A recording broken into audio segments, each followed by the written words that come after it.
Here we go, one more time.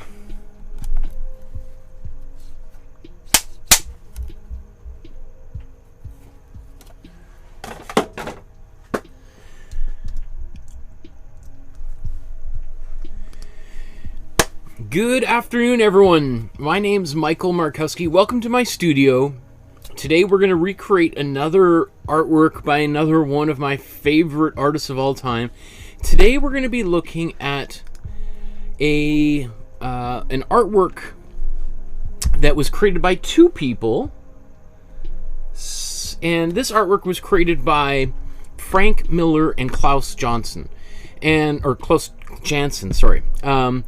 These two artists did not create the character that we are looking at here. This character is named Daredevil, but they are really chiefly responsible for making Daredevil a one of Marvel Comics' most well-known and profitable characters. Not the most. There's Spider-Man and there's X-Men and the Avengers, who are much more well-known.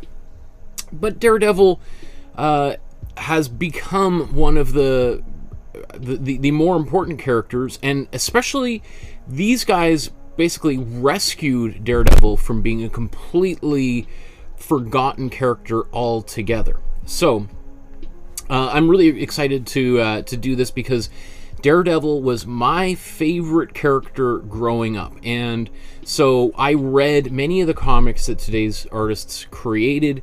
They were really instrumental in getting me into comic books, and so this is when I started doing paintings of Batman and Spider-Man, etc., Superman. This was always in the back of my mind. And today is November 29th, and for a while, people have been trying to get Daredevil Day declared on November 29th. So, as this is my favorite character, and today's November 29th, this is my little effort to help that initiative gain a little bit of momentum. And I realize most of the people that subscribe to my channel are not interested in this character, and I'm not surprised that there's very few people watching. But I'm going to do what I want to do, and if you don't want to watch, you don't have to watch. So I appreciate those of you who are tuning in right now. Let's get right to it. I want to share with you that there's so this is the image that was printed as a kind of a poster in a Daredevil comic. There's online. I found the original uncolored black and white version, which I thought was really cool.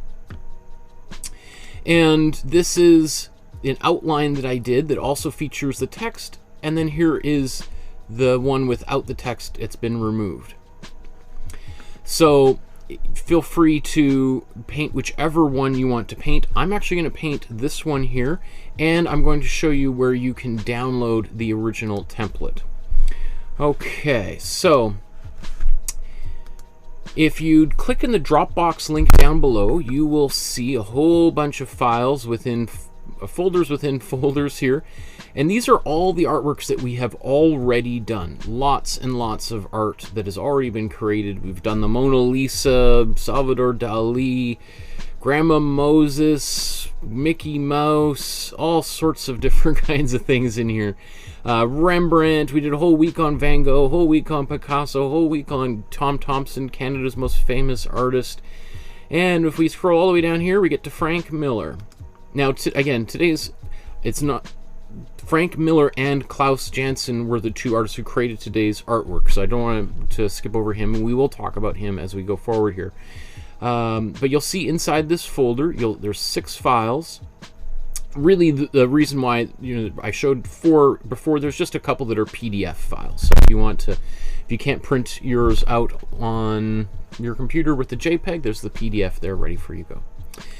So I want to show you how I transferred this image once you print it out onto a canvas. So let's jump right to that right now. I'm just going to talk over this video while it's playing. So you can see I'm going to be painting on a 9x12 sized canvas, and I printed out from the Dropbox the template that I did using my iPad Pro and the Procreate app. And I just printed it out on my home inkjet printer onto photocopy paper. And you can use a LaserJet printer. You can use your printer at work or at Kinko's or FedEx store or wherever, you know, Staples, wherever you can get anything printed.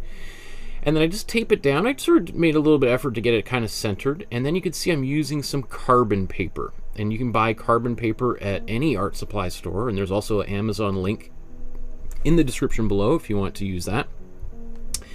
And then I just start outlining this whole image. Now there's, you know, I did a lot of the outlines, maybe not some of these sort of little shading lines on the legs and things. And sometimes I got to move that carbon paper around.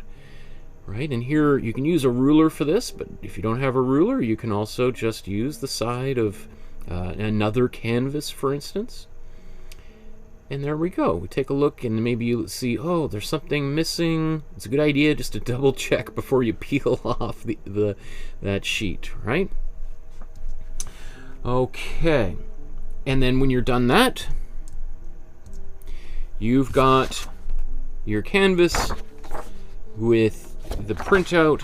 I save these. Sometimes you see me drawing or testing paints on these kind of things. You can give them to a small child in your family to paint or draw on or chew on, as our daughter often does. Or if the painting doesn't turn out, you can certainly recycle it and paint it again until you get a result you're satisfied with, right? So let's get some paint on here. The first thing that I always do is I always put a warm yellow color down on my canvases to start. Let's see, is there any paint left in this tube?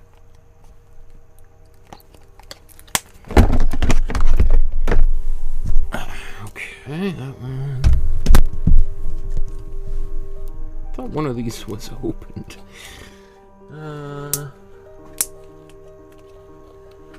Okay, so you don't have to use this brand of paint. You're going to see I'll lay out all my colors here in a few minutes. This is just a cheap brand that works really well for all of our purposes. It's sort of it's high enough quality for us to paint any painting that any human has ever made, and yet it's cheap enough that it's accessible for most people to buy. You can get all of the paints that we're going to use for less than $100 at most art supply stores. I just forgot my water. 1 second.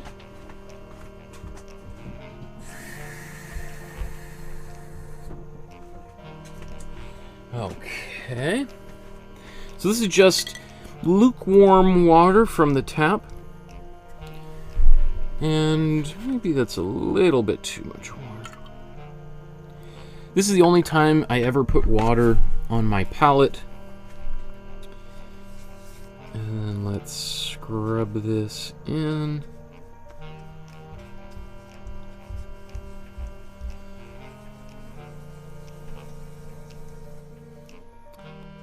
Yes, so today's episode is definitely airing at a different time. I was planning on starting a couple of 2.5 hours later than I am.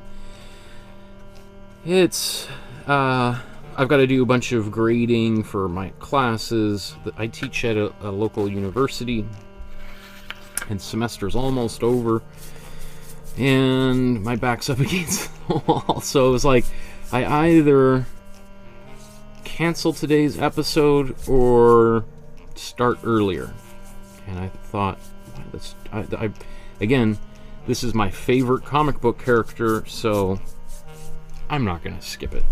And so there's, so I see, you know, it's definitely caught a few people off guard, but maybe this is also presents an opportunity for some people that, you know, can't usually make the later time because it's midnight or really early in the morning. So that's the awesome thing about broadcasting these episodes on a platform like YouTube, is that I can reach people from all corners of the earth. Now, was this image originally painted on yellow paper, or with a yellow background. No, not at all. But if we look at the original, which we'll do again in a second, there is a lot of this warm yellow there anyway. And if you do think, like, a lot of comic books, especially from this era, were printed on cheap newsprint, which kind of has this sort of faded yellow quality anyway. So I think this is going to work really well. You know that I like using this warm yellow because it's a nice and fast way of getting a colored ground on the surface to start. Usually artists would put a warm brown, rusty red color on here, so this is just without having to mix any colors. We've got the paint on here, and I really like the kind of warm hue that we get from this. It just gives it this nice sunset, golden hour kind of color that is we see a lot in contemporary photography. So I'm going to put some paint on my palette now. Again, you don't have to use this brand of paint if you're new and watching me for the first time. This is just a paint, again, that works, but I did do a video about a year ago called Art Supply Buyer's Guide, where I suggest, you know, all the major different brand acrylic companies make these colors. Yeah, they might be named a little bit different, but I lay them all out, and you can see which ones they are, and we talk about them, and so you can watch that video and then go and buy the exact same colors. Because sometimes people have already got paint and like, I've already got maybe 2 or 3 of those colors. This palette that we're using is called a split primary palette, which means we have 2 yellows, 2 reds, and 2 blues. Unlike some other palettes where you might just have 1 red, 1 blue, 1 yellow, this actually allows us to paint virtually anything that has ever been created by a human being. And that's why I love it. It's because it's very easy. And so let's get right to it. Actually, maybe before we jump right into the painting, I do want to talk a little bit more about this comic book character and who Frank Miller and Klaus Janson are, because they're both still alive. And I see in the chat there, Paula says, what a surprise, thought 6 p.m. my time. And then Kevin says, please stop calling me Daredevil. Okay, family, one God, home church, in Jesus Christ's name. I've already been damaged by that name. Okay, well, many others I didn't know want it to follow me. Okay. Okay, thanks, Kevin. Garrett says, hi from Wales. And Paula's here. Yes, Paula's in Edmonton, Alberta. So let's take a look at this. I want to let you know that there's a private Facebook group just for people like you. You can join the group and upload your version of today's painting to the group, and then once a month they go through here and take a look at all the great art that people have been making and offer some feedback, and people are welcome to take the feedback and do with it what they may. So we have some new artists who've joined the group here, like Leslie, who's been working through some of the previous episodes. This is awesome. These are 2 recent paintings that we did. And here's Kathy, also a new member of the community, who went right back to the beginning, right, with her Matisse. One of my first ever paintings. That makes me so excited. That's so cool. Someone's just started to paint for the first time. That's so cool. And you can see how supportive the community, people who've been painting with me for almost 2 years now, know about as much as I do about painting at this point. And it's great because they can offer similar sort of feedback than I would, right? Okay. So let's, I'm literally going to spend about 5 minutes here just talking about our 2 artists as well as the character, because I'll be talking, well, we got plenty of time to talk while we paint.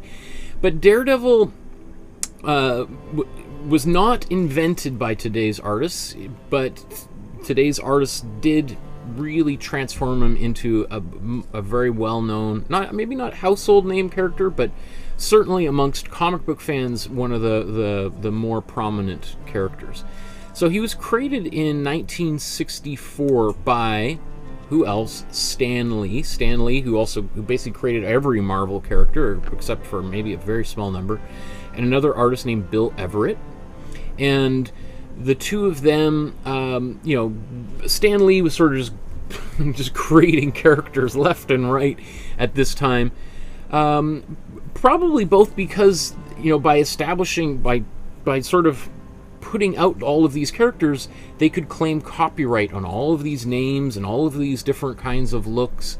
So I think that was there was a bit of, it's almost like a gold rush. It's like, oh, here's a good name, Daredevil. Oh, we got to create a character, and if we publish a comic book, then we own the rights to that character for, you know, what at that time, I'm not sure what copyright was back then.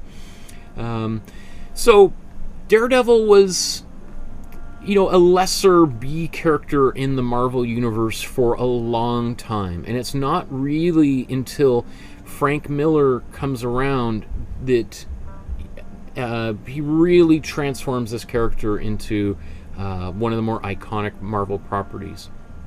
Just as a really quick background to Daredevil, Daredevil is this blind man who's also a lawyer who has heightened hearing abilities. Basically, he can kind of see like a bat, and he can kind of he's got this like sonar kind of quality where even though he can't see with his eyes, he can sort of see what's around him, and so he uses this ability to fight criminals in dark, and so often. And this is really something that Frank Miller picks up on, is really illustrating Daredevil in these in strong shadows and very dark environments to really play up Daredevil's unique ability. So whereas a lot of the other characters are fighting crime in the middle of the day, Daredevil is sort of like this nighttime creature, because that's his greatest advantage, is the darkness. Let me see. Oh yeah, so his whole story, I forgot it. He's blinded by this radioactive, I think there's like a car that's driving by and it almost hits him, and this can of radioactive material falls out and it hits him and spills out all over him, and that's how he gets blinded, but also gains his superpowers. And originally he learns to he becomes like a boxer, and he fights with a bandage over his eyes, and it's sort of like a vaudeville act, and that's how he starts to make money. We'll get into all of these. My favorite criminal or supervillain is Bullseye. I used to draw Bullseye all the time as a little kid. So let's go right into Frank Miller. You know, born in 1957 in Maryland, and he, you know, is probably more famous today as a filmmaker, really, for some of his films like Sin City and 300. And he also did a reboot of The Spirit, which is a character created by Will Eisner. And Will Eisner is an artist and writer whose name is now used for the comic book awards, like the Oscars. There's the Eisner Awards for comic books, and Eisner created The Spirit. And it's sort of no fluke that Frank Miller, of all people, was someone to illustrate The Spirit, because The Spirit is also drawn in very striking black and white palette. Let's let me see. Don't anything about his biography. Really, Daredevil is amongst the very, very first things that Frank Miller ends up illustrating, right? So he does a few things in the early 70s, mid 70s, and he's sort of doing little things here and there. But as I said, Daredevil is this sort of forgotten comic with a very small readership. So what often happens in the comic book industry is the publishers are like, well, here, you're a beginner, budding artist. We'll give you one of the comics that doesn't sell very well anyway. We'll let you take it on and see what you can do. And because it can't get any worse, right? The the number of comics that are sold. And so Frank Miller comes aboard in like May 1978, I think, somewhere around there. 70, does it say? 1981. I thought it was a little bit earlier than that. Oh no, so yeah, 79. He comes on, and he's working with Klaus Janson, who's already been doing a lot of the inking on Daredevil for probably about a year or so before that. So after some of the previous group of artists who had been working on Daredevil left, Frank Miller comes on. Klaus Janson continues to work on that, and even after Frank Miller leaves, Klaus Janson actually takes over completely in his place. And actually during this kind of magical 3-year, 4-year run on Daredevil, Klaus Janson actually starts really doing most of the visual art. You know, at first it's Miller with Janson, and then it becomes increasingly Janson taking over. So he's responsible for really also, I think Klaus Janson's role in the Daredevil rise in popularity is, I think, probably underplayed. So maybe it's just worth just showing a little bit about Klaus Janson here. You know, being from Germany and immigrating to the United States at kind of a relatively young age, he becomes a fairly important comic book artist. You know, he works again with Frank Miller on The Dark Knight Returns, which is arguably Frank Miller's biggest achievement and Klaus Janson's biggest achievement, I guess, prior to maybe the 300 and the films that Frank Miller's doing today. And Dark Knight Returns, I think they're I don't know the whole story about all the Batman movies, but I think they've been trying to kind of reboot this particular comic for a while, because what it is it's a story that takes place far into the future where Batman has kind of retired and Superman's they're all old men and they kind of come out of retirement. It's been decades since I read that book.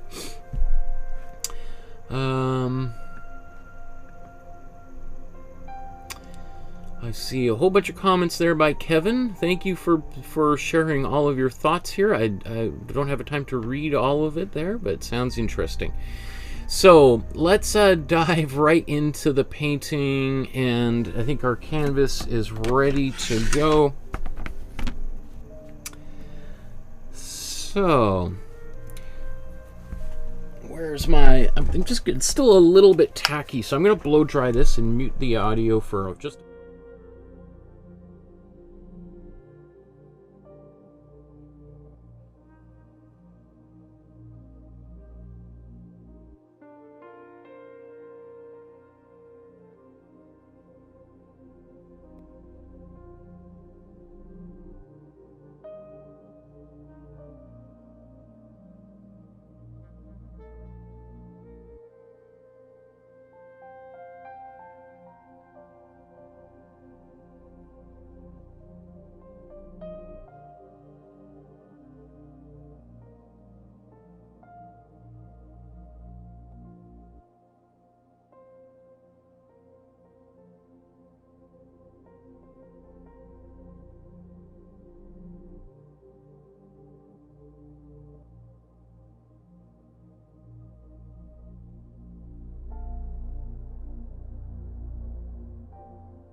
Okay, cool. So, I don't know, there was some, I think what sometimes happens is all these canvas, when they get stuck together, sometimes little pieces of the back sides of other paintings stick to the front, which is why I encourage you to think about using like wax paper to separate your canvases, or even better would be like a glassine, like a cup glass, glassine, which is kind of a much higher grade kind of material that doesn't stick to surfaces. It's often used in museums to, you know, to store photographs. So I have all of my paintings in boxes with glassine kind of wrapped around each one so that they're preserved for the future for whatever reason. Okay, so how are we gonna do this painting? Come on. I got the beach ball. There we are. So it's interesting that this painting, I wonder how they did this. So if that's the original, is this just converted to black and white? It's hard to tell, isn't it? Because that looks, is this a gray? And then they've just colored over the gray? I don't know. Interesting. Either way, it has this kind of watercolor kind of texture. I don't know if I'm going to try to go for a watercolor look in this painting, but I do think either way what I'm going to do is focus on the background first and then work my way to the foreground. And obviously we've got all this black on the sides, so that will probably be something we do at the very end, right? This black will probably be some of the very, very last things I do. I might put in a little, like, because it's going to take maybe 2 coats. But I want to try to get, you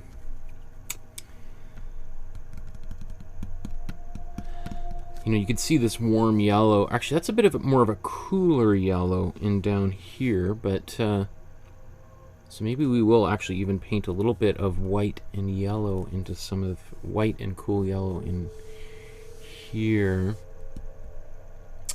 And these lines around here, we got this gray. So I think, you know what, it might make sense to paint some of this as like a darker color and then glaze over it with a cool white yellow. I haven't done that before in a painting, so that sounds like a good challenge, right? Okay, so I love a little bit of a challenge. So let's mix our darkest color. So let's take our cool blue and our warm red. Might need a bit more warm red. And by mixing these two colors together, we're going to get a really, really dark, dark color.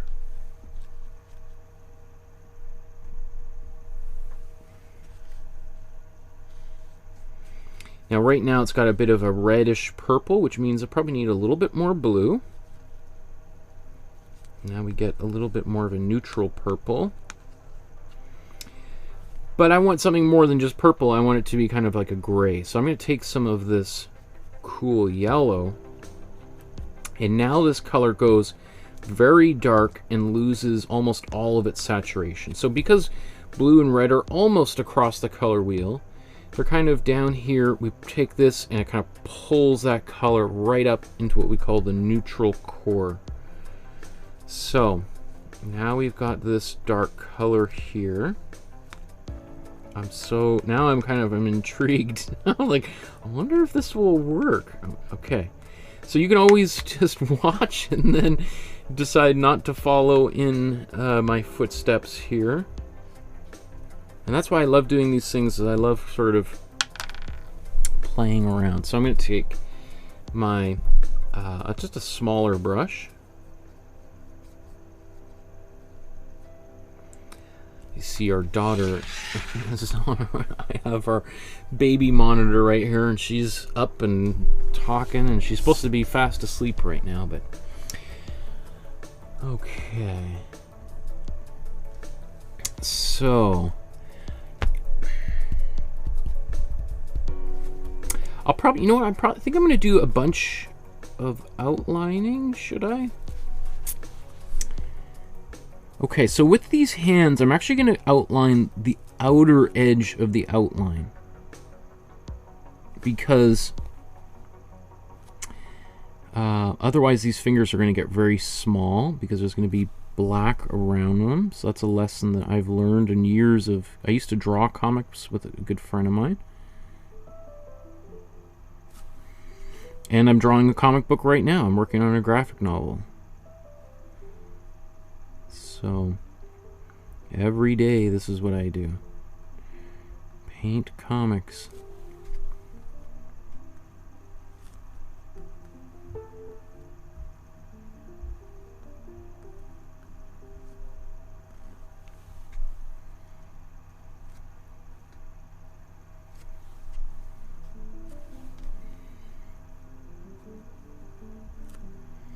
So there's a number of different ways we could go about this. I'm just off the top of my head thinking, well, maybe this is an interesting way we could do this with glazing, as opposed to just mixing the colors and painting them as we see them.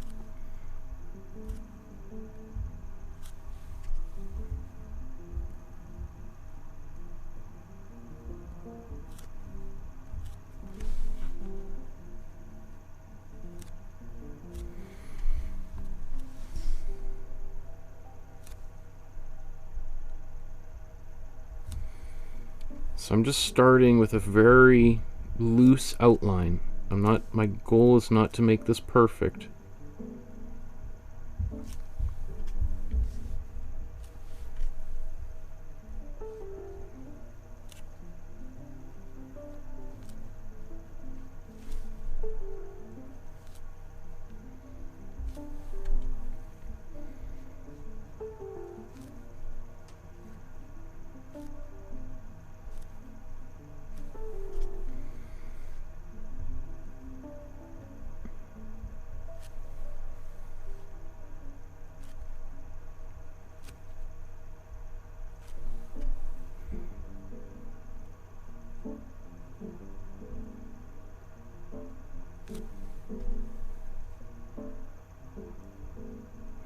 So one of the interesting things about Daredevil's mask is he doesn't have any holes for eyes because he's blind. So they're just, the mask goes right over top of his eyes, which you'd think would be kind of a giveaway to anyone trying to determine his identity. That's kind of the ongoing absurdity with like superhero comics, is how easily everyone around them is fooled about their true identity.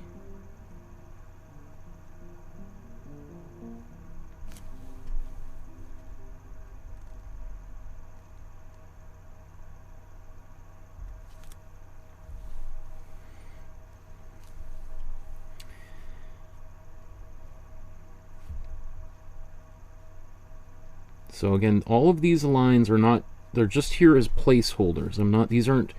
I may go back over with a paintbrush, or I could use a Posca pen to do a finer outline here.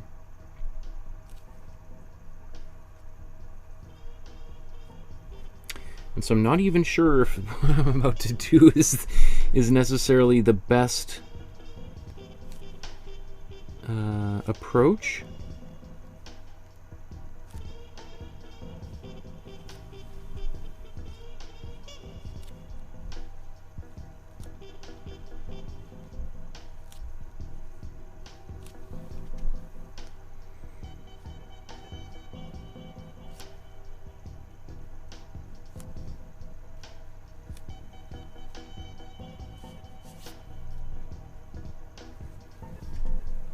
I'm not even going to bother doing that whole line. I'm just putting a little placeholder there so I'll remember, or I can find this with a ruler later on. Okay, so this is some of the area that I'm going to be painting over.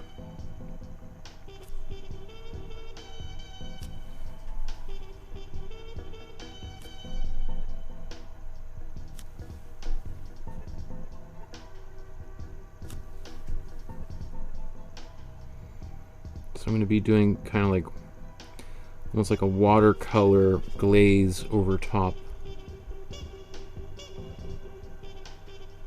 of this. So some of these lines I may not paint over later. We'll see how it turns out.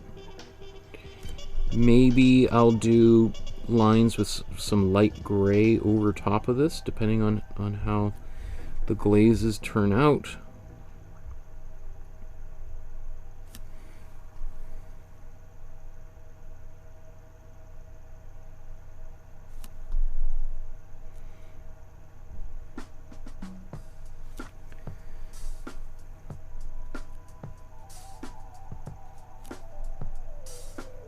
So I'm going to start with the outline and then go in and darken a few places. And I'm always interested in, part of, as I'm trying to teach people how to use acrylic and to mix paints, but I'm also just selfishly using these episodes as a way of exploring materials and trying to become a better artist myself. Even though I've been painting for decades now, it's, why not? I think every artist can always learn more and more and more, right?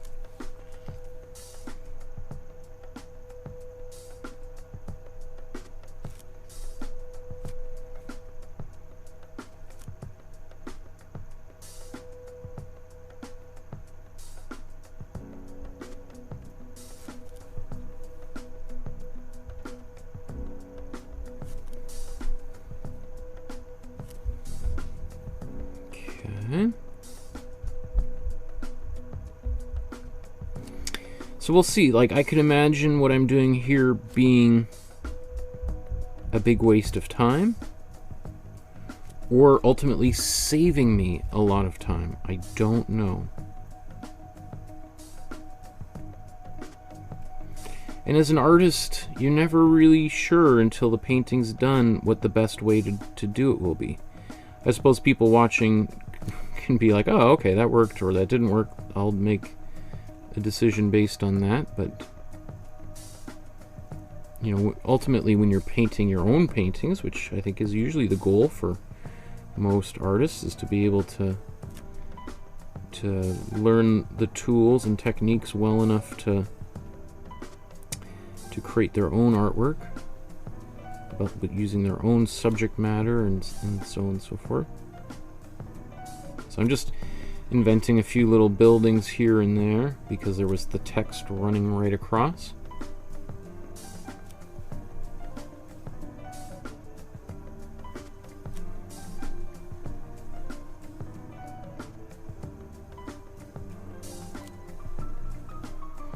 And then on this side there's the waterfront. Right, so there's some, I don't know, maybe that's what I was doing down here.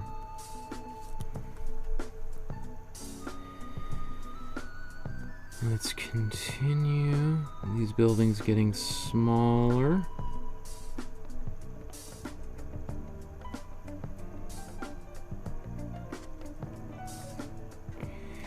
You might be tempted to use a Posca pen for this kind of thing. The one, and sorry, I keep using that word, Posca pens. These are the Posca pens, right? So they're an acrylic-based pen which you can use to paint with, or draw paint with. They're great, and I'll probably use a little bit of that for outlining at the very end of today's painting. They're really helpful for, let's say, doing little lines that can be otherwise very difficult to do with a brush, especially because what's nice about the Posca pen is the line is consistent. It's always the same width, as opposed to a paintbrush. One of the great things, or frustrating things about a paintbrush, is that the width varies, right? So you can have some thick areas and thin areas, and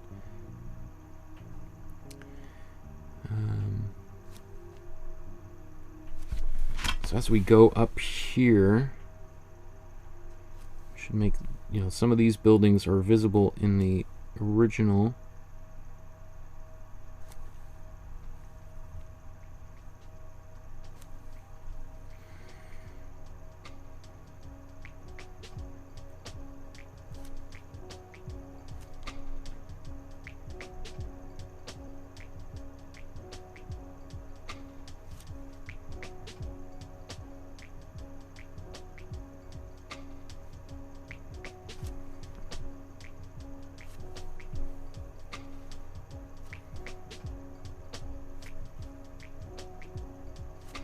I think some of these got to change direction. So it just means that when I put on my paint here, I'm just going to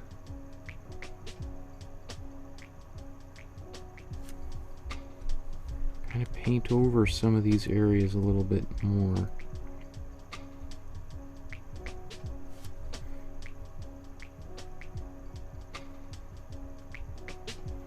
I actually think what they've done right up here is really cool.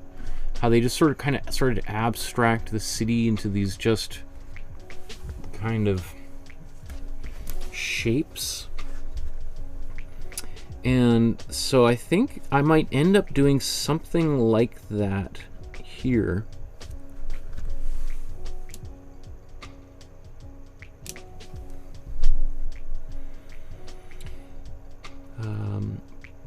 But I'm going to draw them in first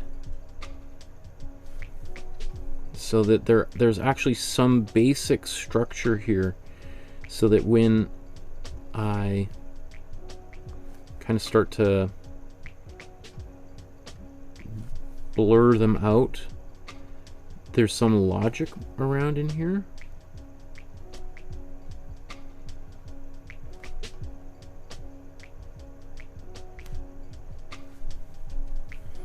Because a lot of this is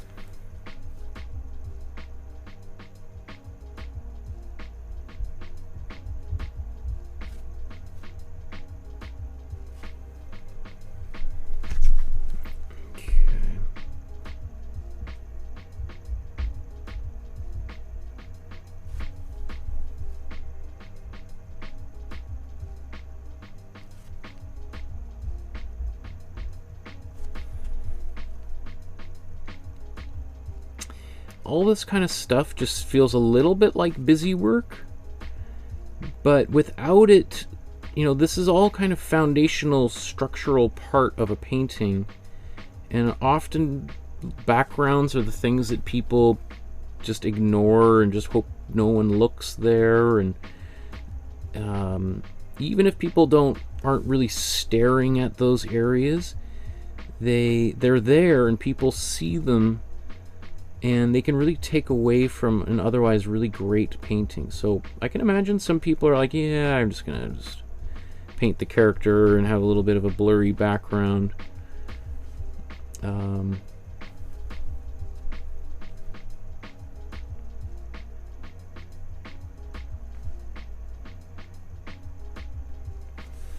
There is, you know, the perspective in this painting. When I was drawing out the original, I noticed that the perspective was very skewed in a number of places, and I started to kind of draw a quote-unquote corrected version and then realized that there was something kind of absurd about all of that. So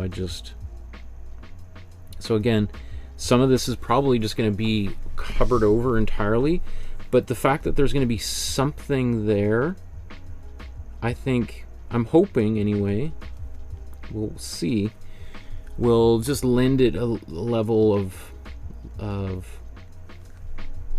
you know, it'll look like a bunch of structures in this area rather than kind of a flat plane.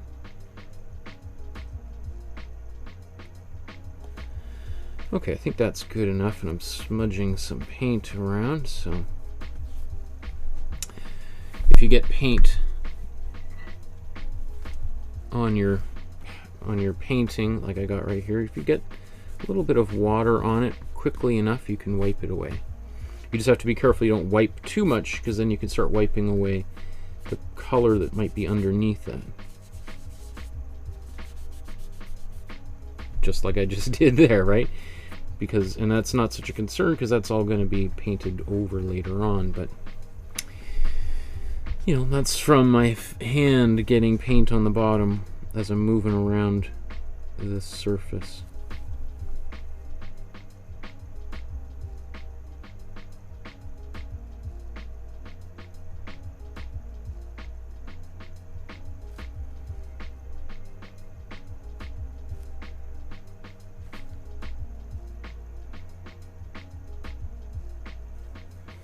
So I am hoping that my decision to do this will pay off in 20 minutes.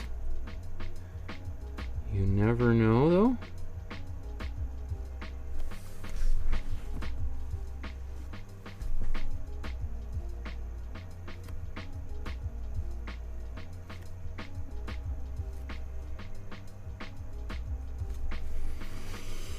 Okay, let's zoom back out.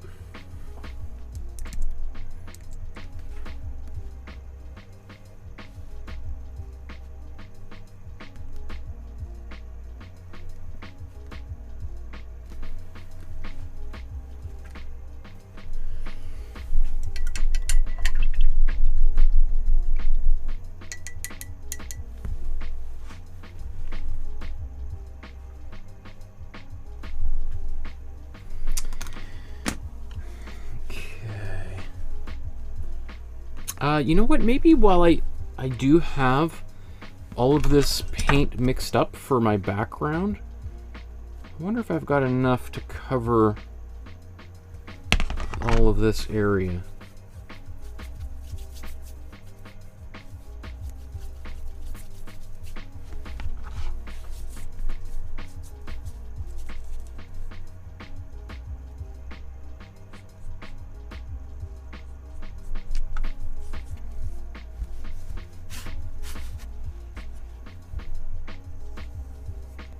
What happens when you start getting sloppy? I got, oh no, I don't have this.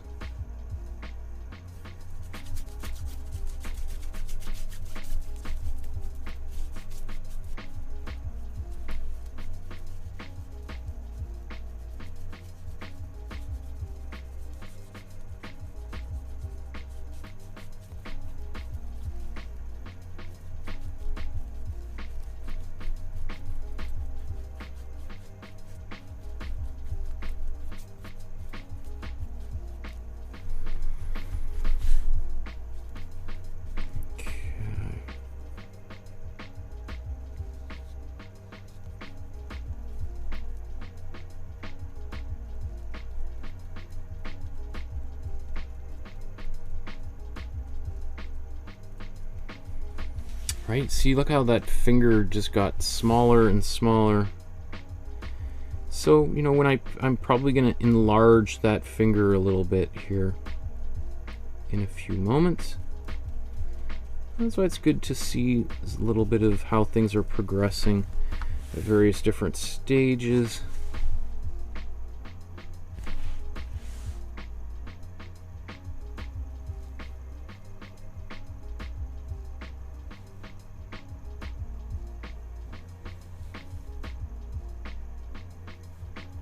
We could do this with tape if we wanted.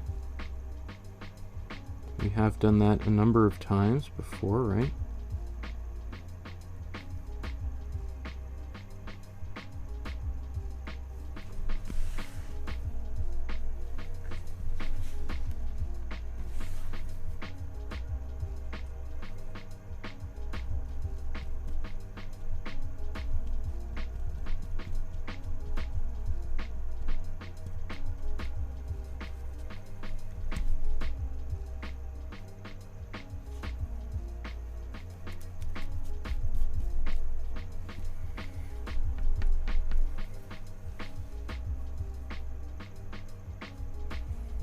Okay.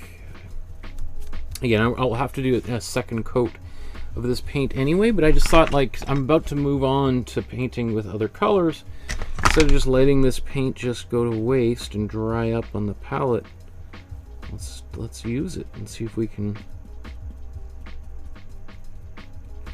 Might as well, right? I do just want to try to make sure I don't have any massive texture in these areas, dark areas, Sometimes that's something I end up inadvertently doing. Okay.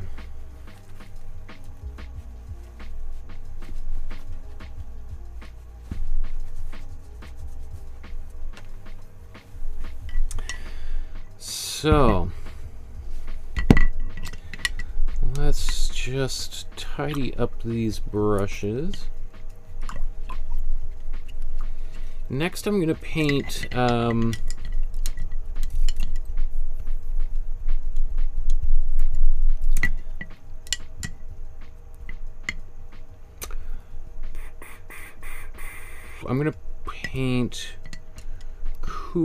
some cool yellow and white and things back here.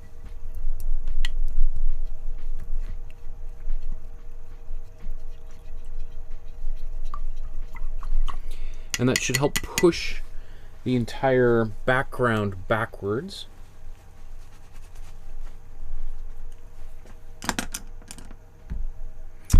Maybe before doing that, since I've got all this darker paint that might be a little bit wet, I'm just going to blow dry it.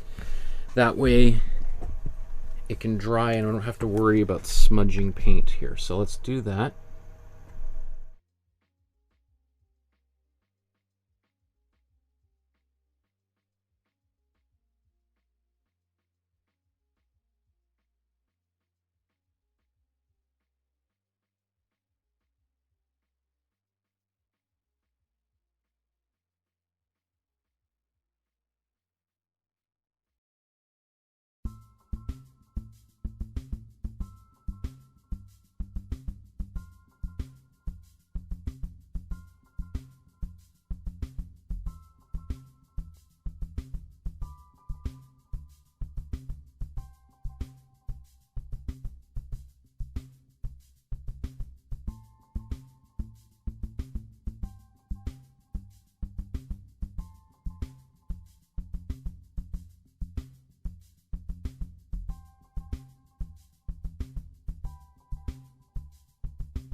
Okay.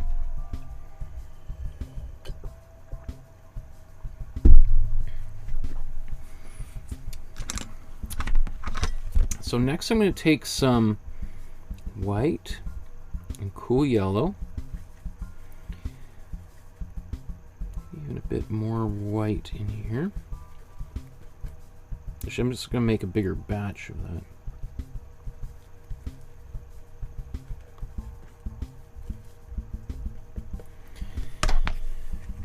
And then I'm going to take some of my satin glazing liquid.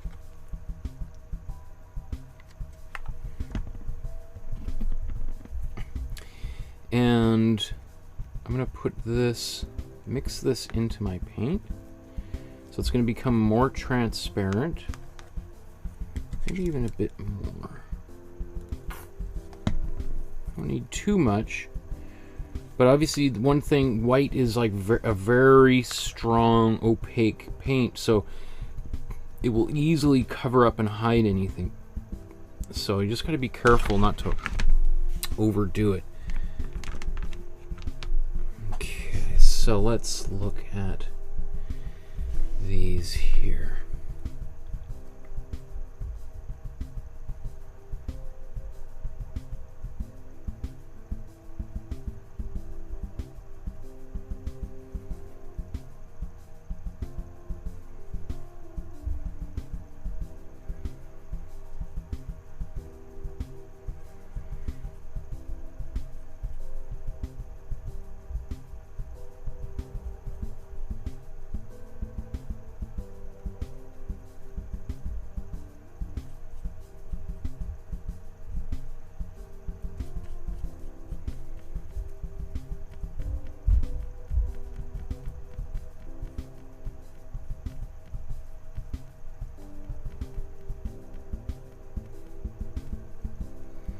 So this is gonna obviously makes it much lighter in the background. It's going to kind of create a bit of a glowing effect. You can see I'm also not concerned about painting over top of the outside edges or over top of the Daredevil character himself. I mean, if it's easier if you get them all in the right place to start, but if you don't, that's also totally okay.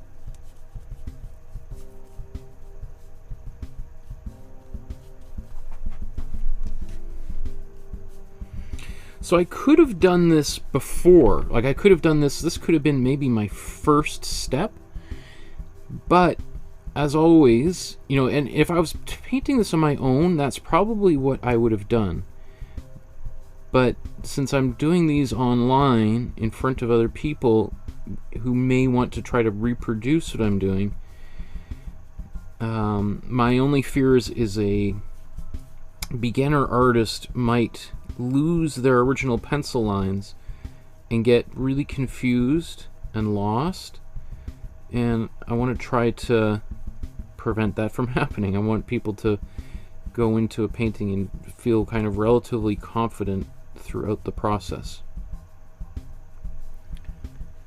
Okay, so that's there's a lot of white in there. We'll let this dry, and as it's drying, we'll paint the background. We'll start painting him. So I'll just let this sit off to the side here for a few minutes.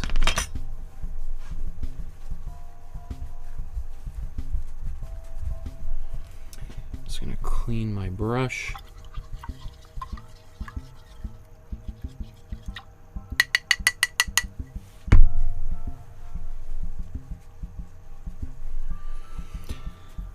Let's go for this this color in the background. Now that's interesting color. So that is, we've got definitely a cool color. I'm going to take my dark color that I mixed as well.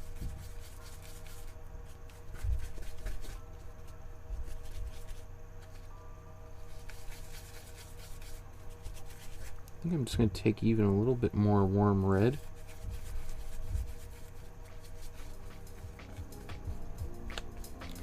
And maybe just a tad bit of yellow in here. Just want to be careful about putting too much in. That's pretty close.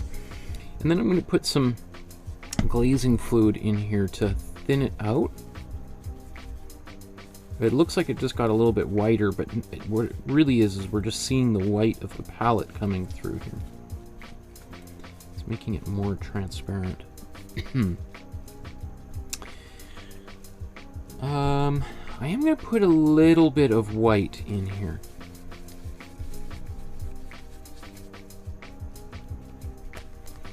Because otherwise it's going to get really dark. Maybe I'm going to put even just a bit more white.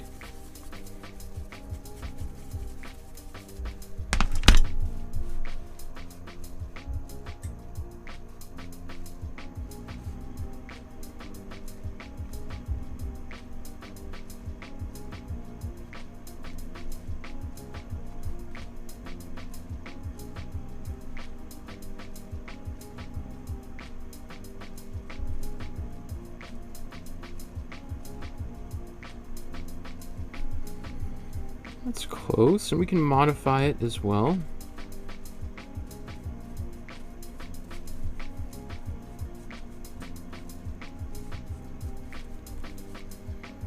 It's almost a little bit too dark. I think afterwards I'll glaze. I'll let it dry, and we'll probably do another coat of the same color, maybe with just a little bit more green in there.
Okay, so even though it's not totally even, I gotta let that dry, because now it's just starting to get, once that glaze starts to kind of be half dry, I'm just gonna start scrubbing more paint off, and that just gets frustrating. Okay, so I'll let that dry.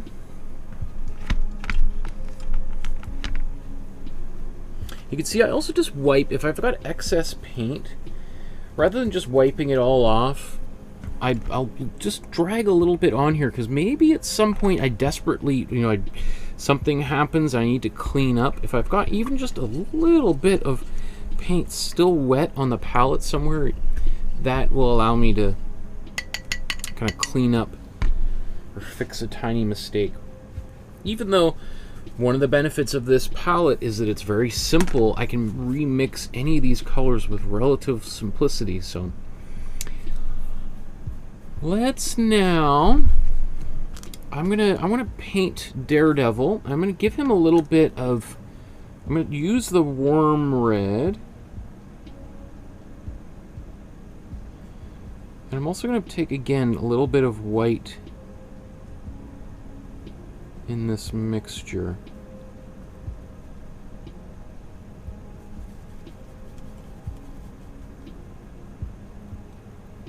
Which makes this color go a little bit pink. In fact, I'm going to glaze just a bit with it. Put a little bit of glazing fluid so it gets just a bit more transparent.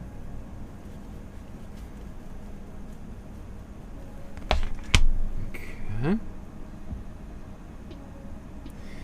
And obviously this is not the final color, because we want a nice bright deep red.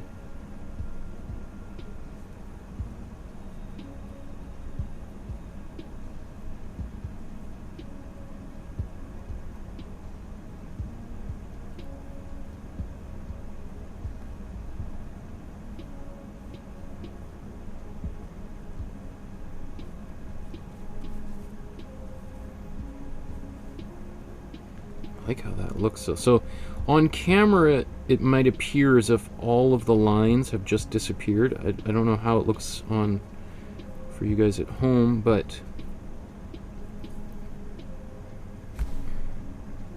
you can see how all of those lines are still there, right?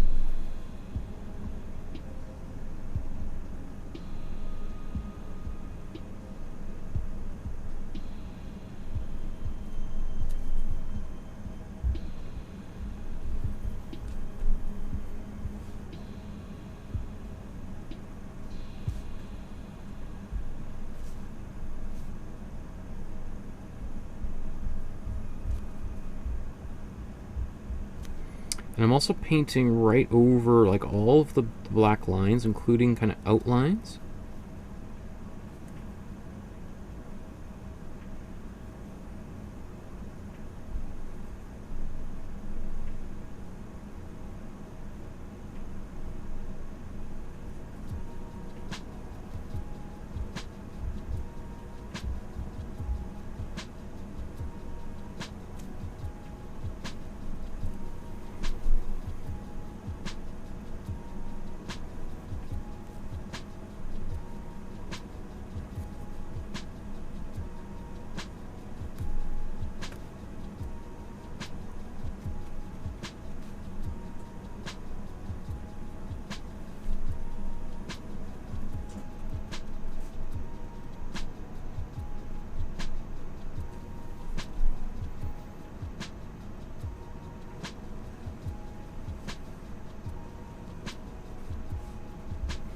This is his Billy Club, which is an innovation that the great artist Jack Kirby is reported to have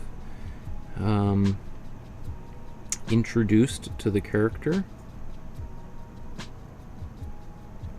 Jack Kirby was one of the greatest comic book artists of all time and is responsible for many of the great he was illustrator who I wonder what did Jack Kirby, is he, well, Steve Dick, I think he did a lot of the X-Men, like helped invent a lot of the X-Men characters.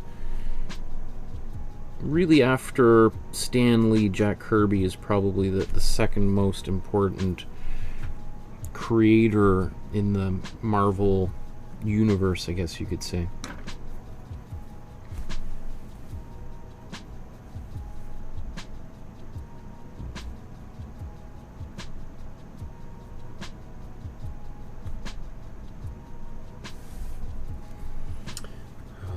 Okay.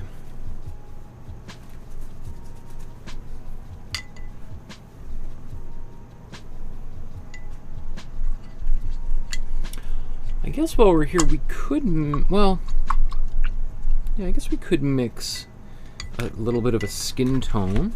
It's not too far off from what we have right here. So like a Caucasian skin tone is basically mixing an orange, adding a little bit of white,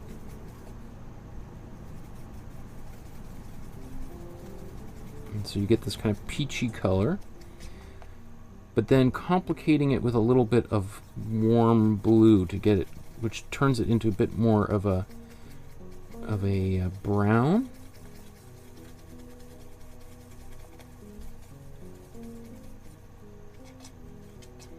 And then you can lighten or darken it just depending on how much blue or white you add to this color.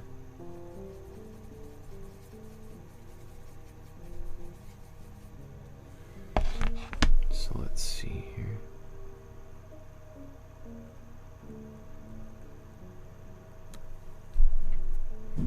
Might be a bit too dark here.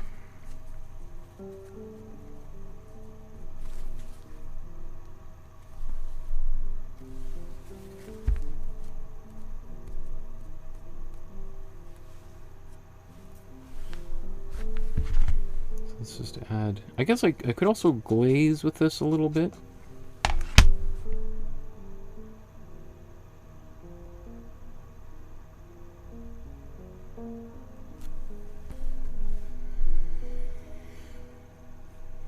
Okay. Cool. Slowly but surely making progress. I think what I want to do is just blow dry all of this, just to seal in all the most recent things that we've done here, these 3 colors that we put in. And yeah, where's my blow dryer?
Okay.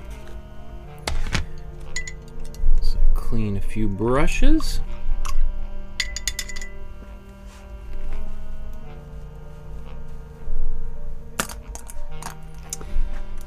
This background I want to tackle again. I'm just going to go to a smaller brush. Now basically what we've got is a great underpainting. We've got the basic structure in place. We've got basic colors in place.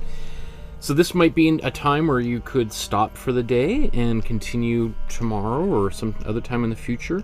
Or if you wanted to switch to oil paints, this could be a time where you do that, right? Because you can paint oil over top of acrylic, but you can't paint acrylic over top of oil, no matter how dry that oil is, because it will resist, right? So I'm just going to try mixing another version of this that maybe has a bit more blue in it. Whoa. A little too much, but I might use that for my dark color, so it's not a waste. So let's take a bit of this red, mix this in, gets a little bit of a darker color again.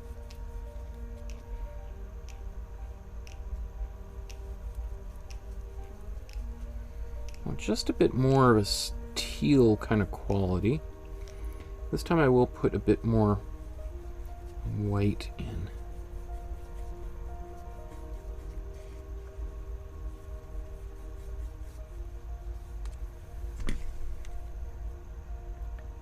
A little bit of glazing fluid to keep it just a tiny bit transparent, because my goal is not to cover up everything that was there. It's maybe even just a bit more yellow. That's on the border between starting to get a little too green, so I think that's just enough.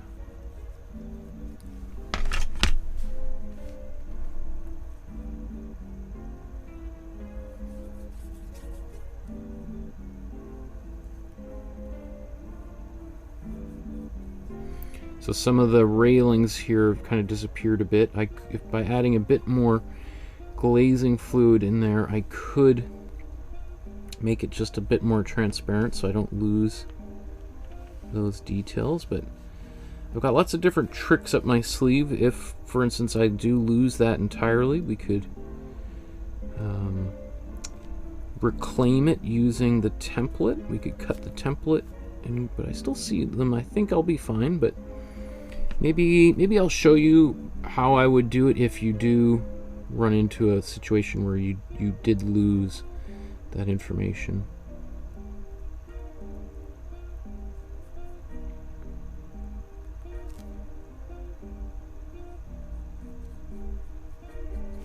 So I like this color. It's definitely different than what than how Klaus Janson colored his the background, because he did the coloring. A masterful job. Again, it's often, the role of an inker and colorist in the production of a comic book is generally not appreciated by the vast majority of people. So you often have the artist, like, again, and I'm guilty of this too for making this episode Frank Miller focused, when Janson played a big role in this image itself.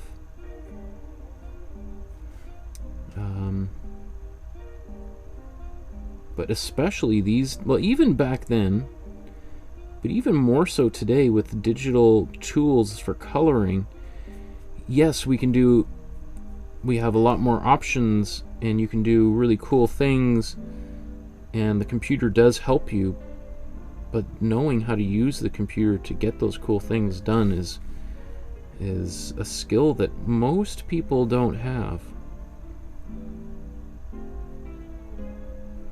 And a great inker and colorist can transform even a really badly drawn pencils into a masterpiece.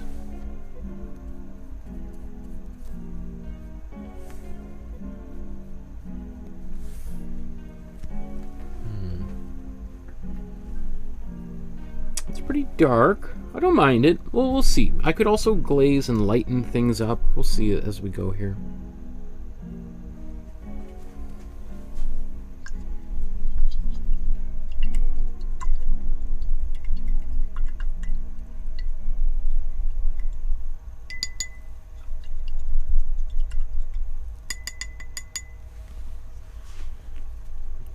Okay.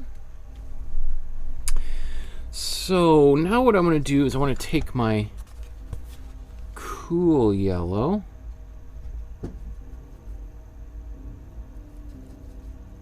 maybe a bit of white. I want to glaze, well, oops, so okay, so I got some green in here. I didn't wash my brush carefully enough.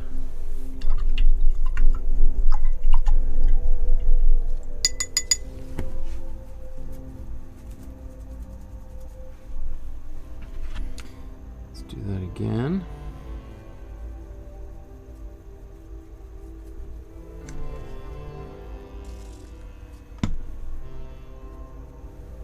Not sure how that glazing fluid shot out onto my hand. Okay.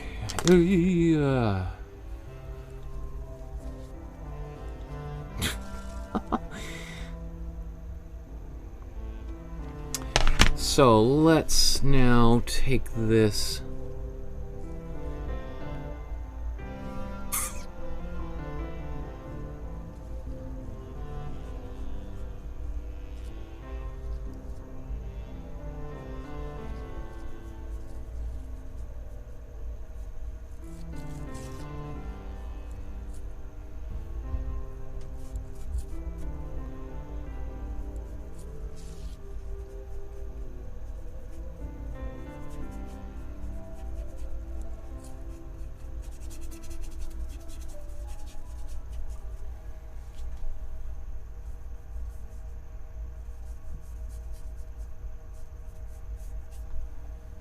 So I'm not painting it everywhere, especially, you know, up here maybe a lot more.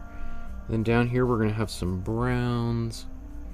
I think what we want to try to focus on is maybe a little bit more white in between the buildings, because that's like, I think, the light coming up from the street below.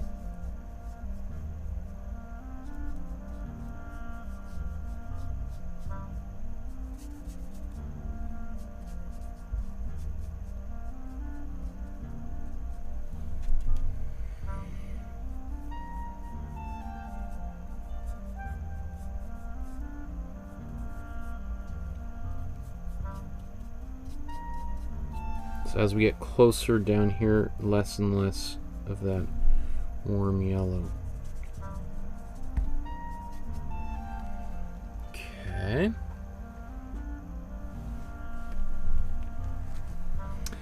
going to let that dry, and then I think I'm going to put more warm yellow on there afterwards. But let's go back to the red.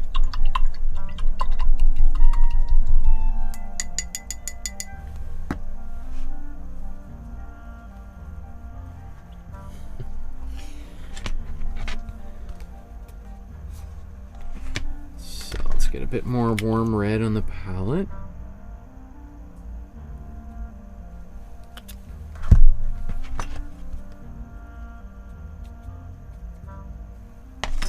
This is just warm red right out of the tube, and now I can really paint it on top of here and just get this gorgeous glowing warm red.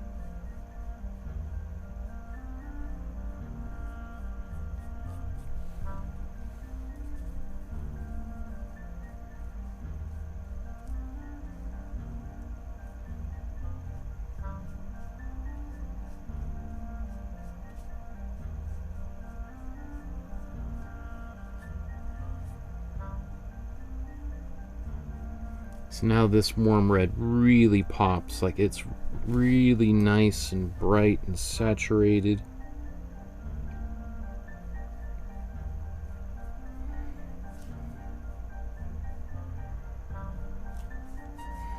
So by putting that little bit of pink in there, it covers, creates a nice foundational layer, and it covers a bit of that warm yellow.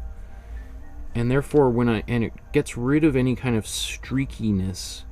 Because one thing I've always noticed with all the reds is they always tend to be very transparent.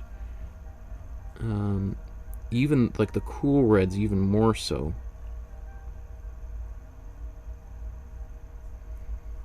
And you could do what we just did with by adding white to the warm red. You could also do that with a cool red as well.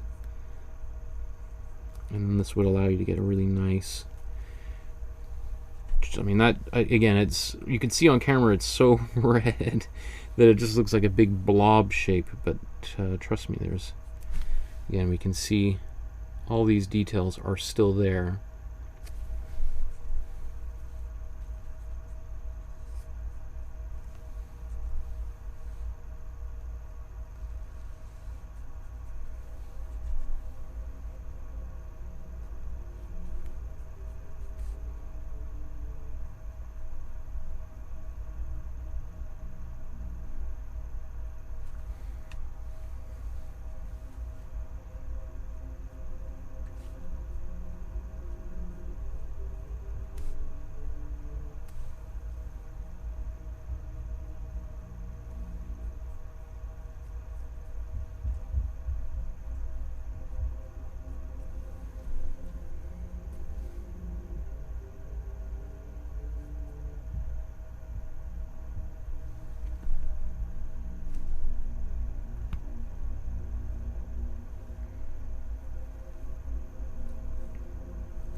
do think I'm just going to extend just a bit of white.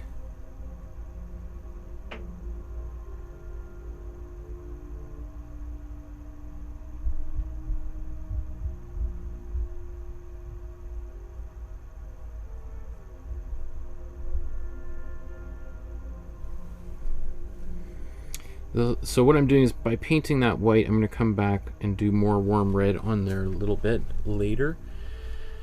It's just that when I initially painted around it, I kind of made them a little, I cut in a little bit too close, even though I was trying to do it, but, you know, so.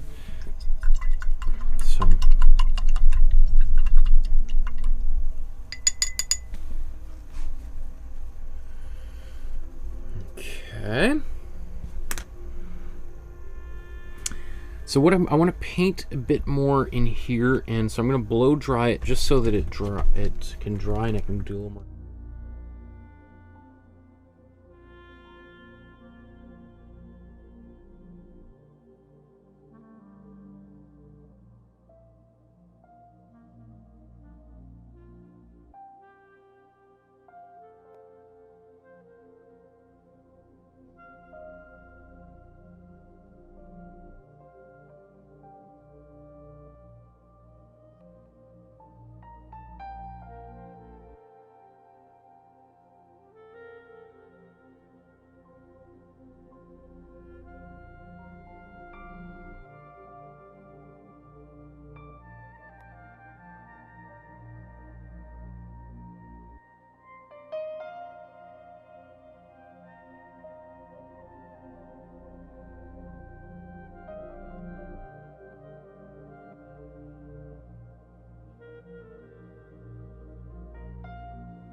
I'm just going to take my warm red again.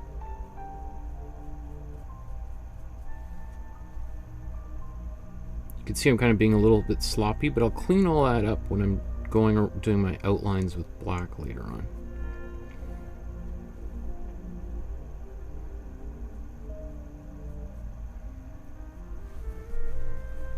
So just like a big blob hand there at the moment.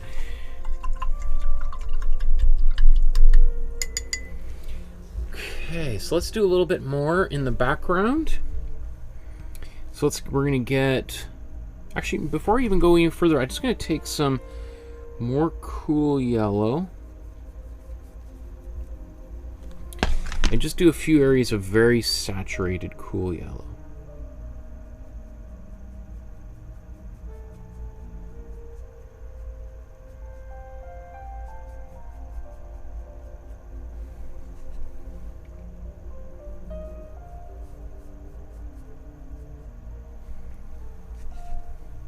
So prior to this, there was some cool yellow, but I had added some glaze and even a little bit of white to it. Now here it's in its kind of more intense full strength.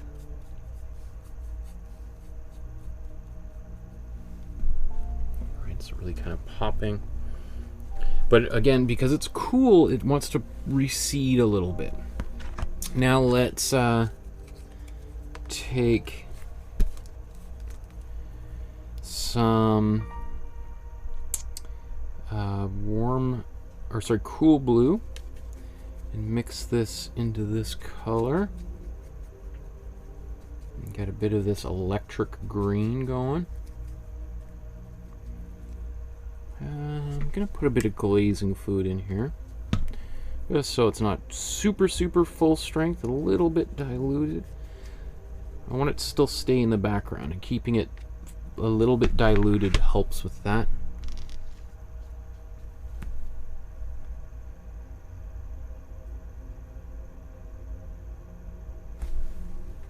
Maybe even let's zoom in.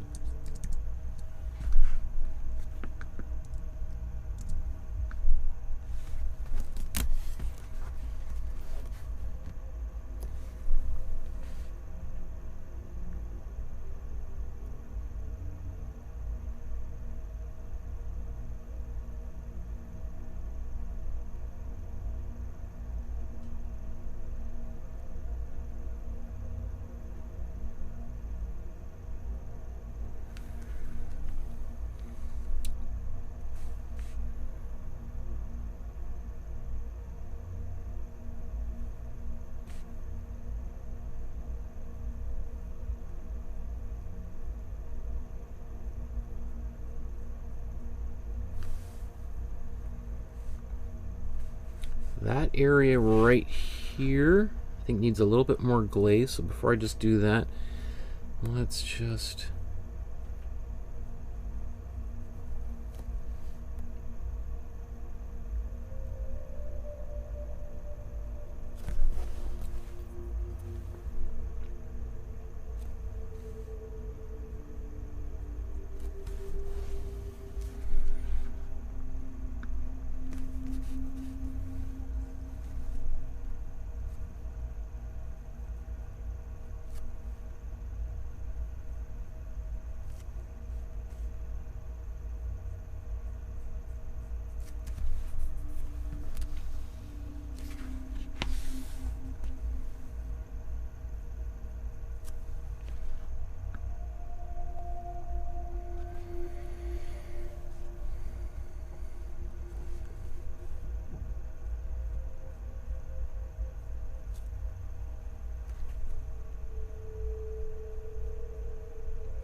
So he's got actually some very saturated greens down here, which is interesting. I think we'll put a bit of that in here.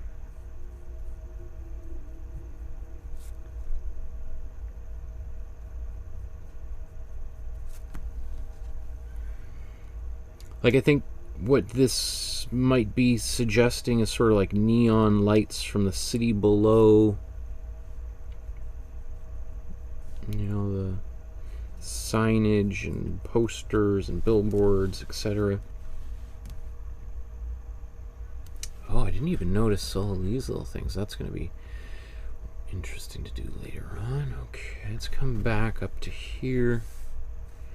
And now I've got a bit more of a drier... In fact, let's, rather than just try to do this with a dry brush, I'm just going to get more glazing fluid and just use the paint that's on here.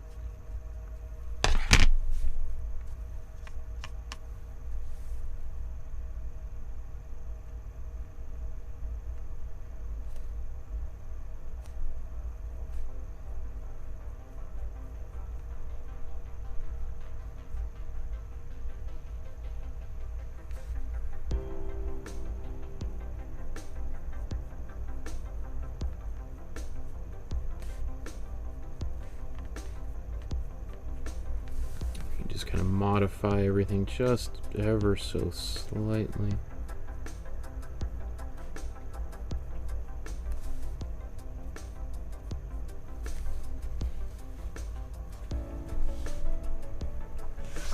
Okay. Then I'm going to come back with a bit more intense green and just come back down to the bottom down here. Oops, it's kind of a thick coat.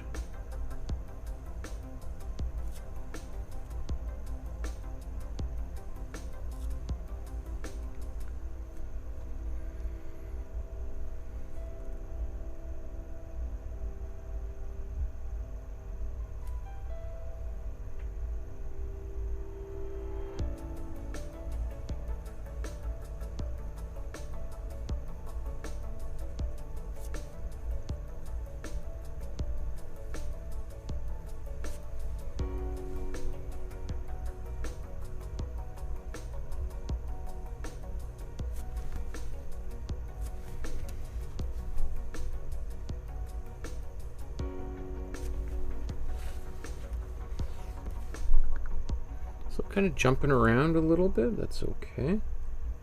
While you got the paint on your palette.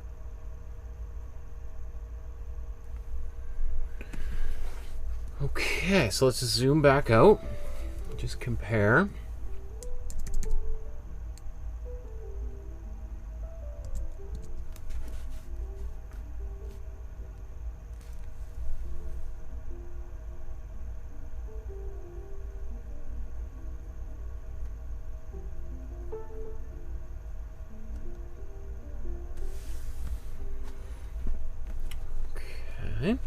Let's mix a cool brown now. So I'm going to take this color and just introduce a bit of cool red to it. And that's going to give us a cool brown. Right, because we've got cool blue, cool yellow, and cool red in this color. It's kind of dark. So I think we need just a bit more red in here to make it a bit more brownish. A bit more yellow even.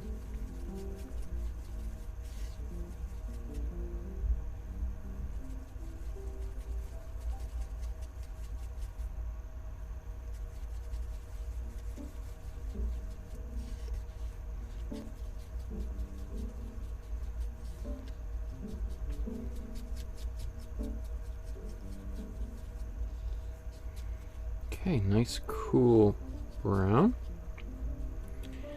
And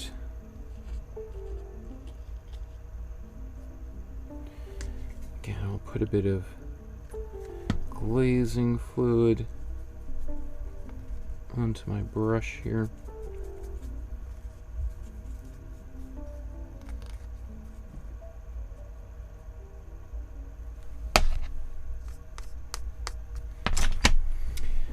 Where should we do this? Let's zoom back in.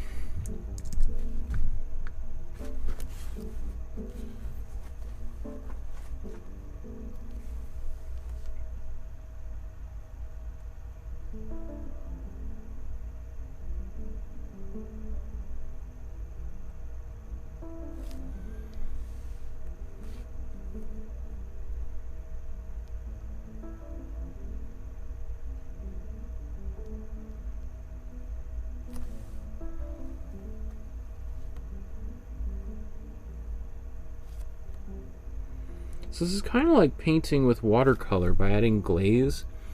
Right, I'm getting similar sort of effects.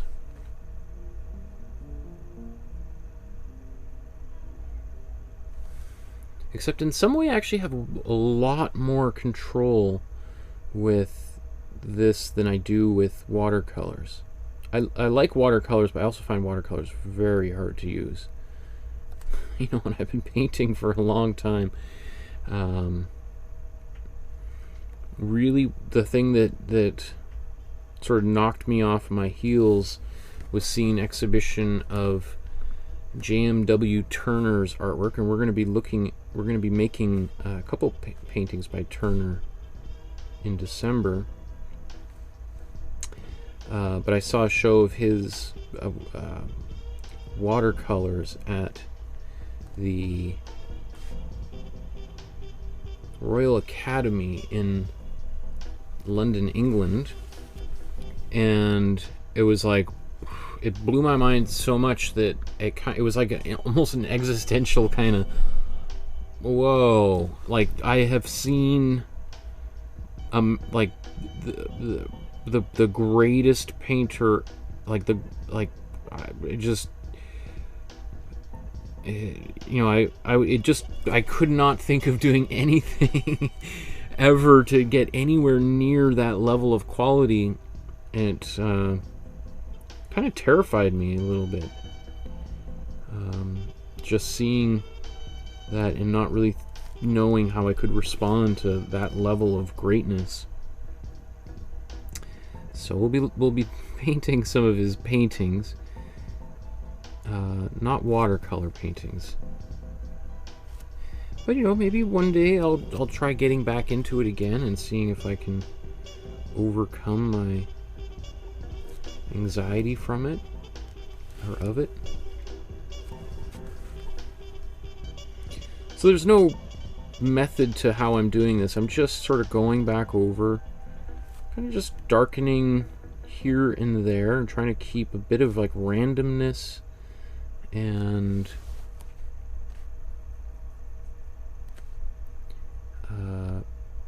spacing things out a little bit.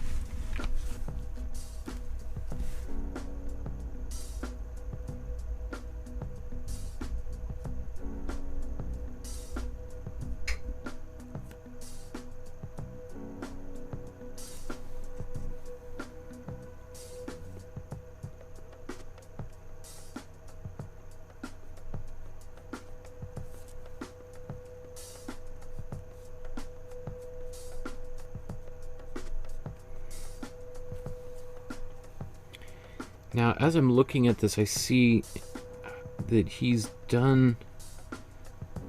I think this would be Janson has used... I don't know if that's masking fluid or he's just painting these little tiny lines back and forth. So maybe we'll try doing a bit of that next here.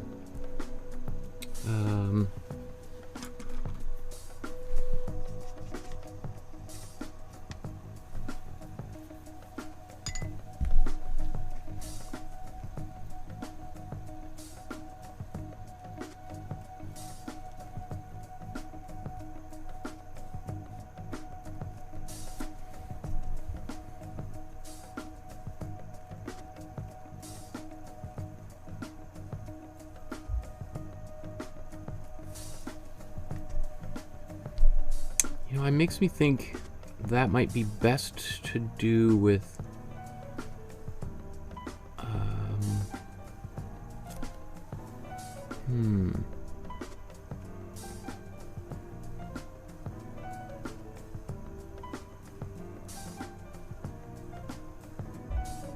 color afterwards, like little dots of color.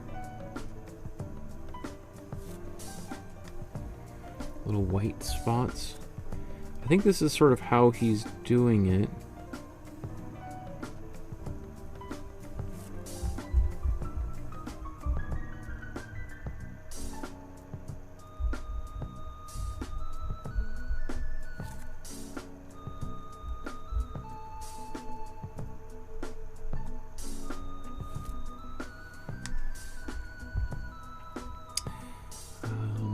But I think we'll go back afterwards and add little white spots and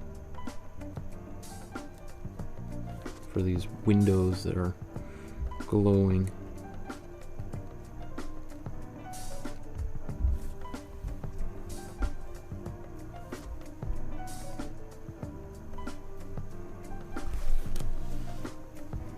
Because I'm not too happy with the look some of these are getting.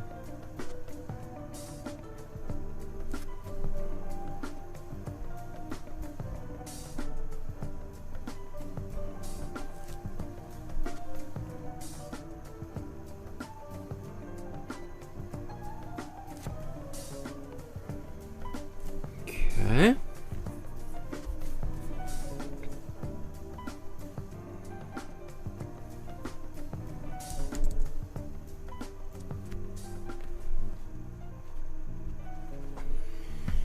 So I think what I'll do is I'm going to mix another dark color.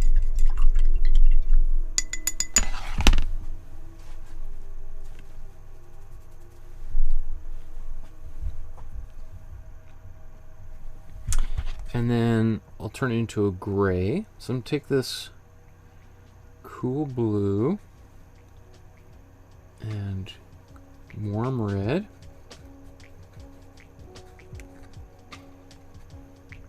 And cool yellow. There's a lot of, it looks kind of very dark brown right now. But I want it to be more neutral. Get rid of more color, so I add in this blue.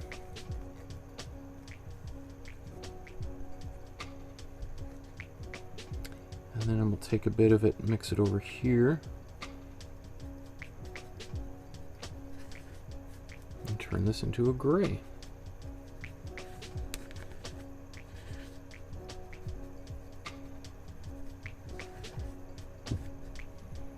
A little bit on the bluer side, so add just a bit more red to it. Now we get a bit more back from that neutral color.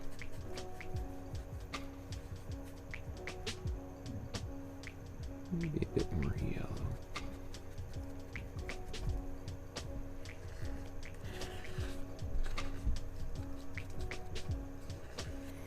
Then again, I'm going to take glazing fluid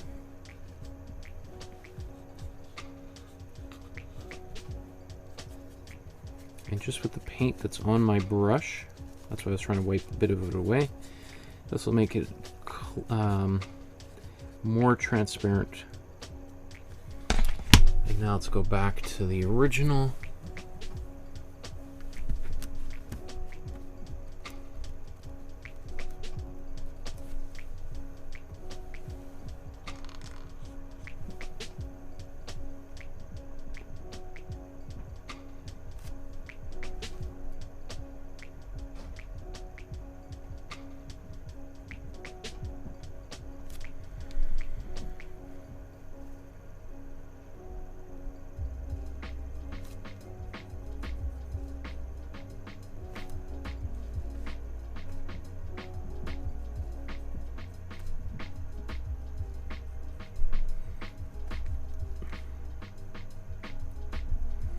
And then just glazing in here, kind of modifying these greens and browns, yellows, a very light gray.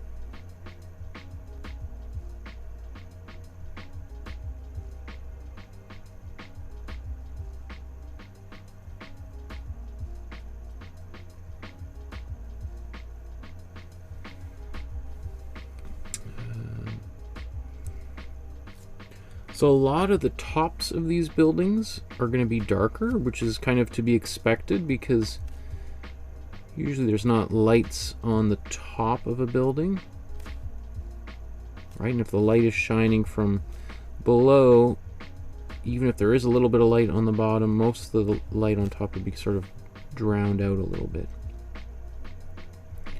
So I can take a bit of this gray and just sort of lightly going over top on these roofs.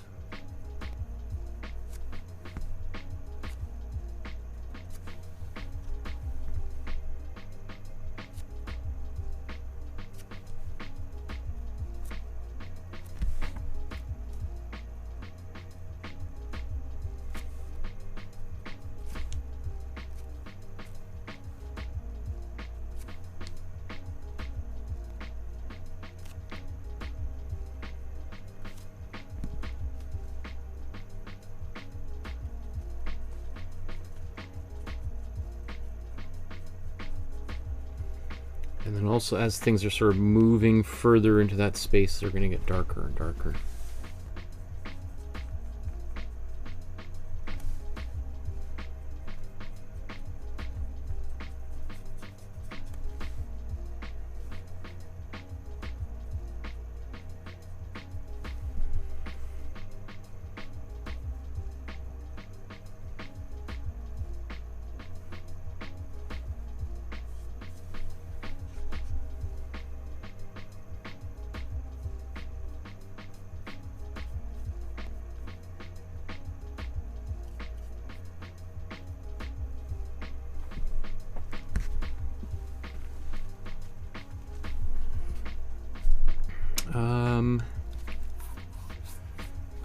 Okay.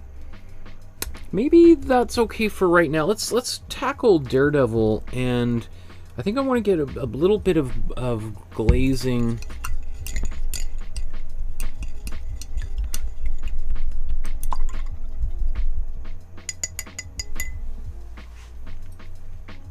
Done here.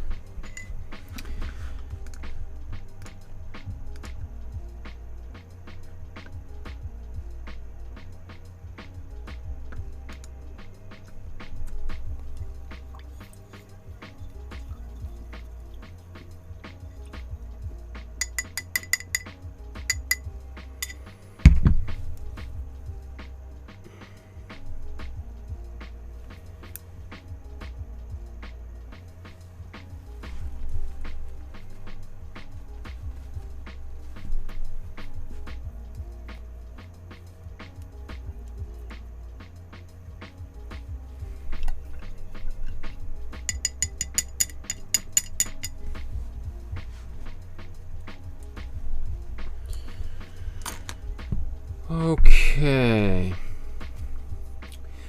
So, what should we do next here? Let's, do I want to brighten that up?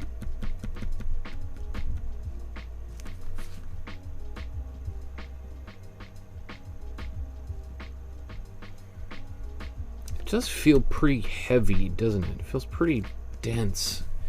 What if we glaze with it and add some more white?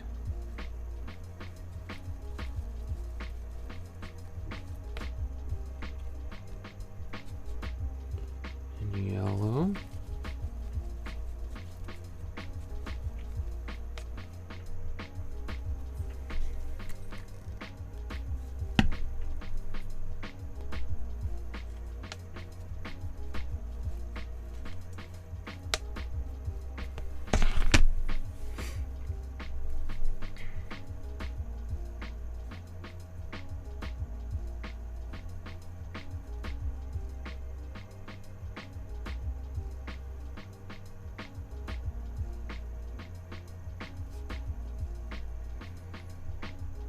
Almost too much, so I can always, let's see if we wipe some of this away.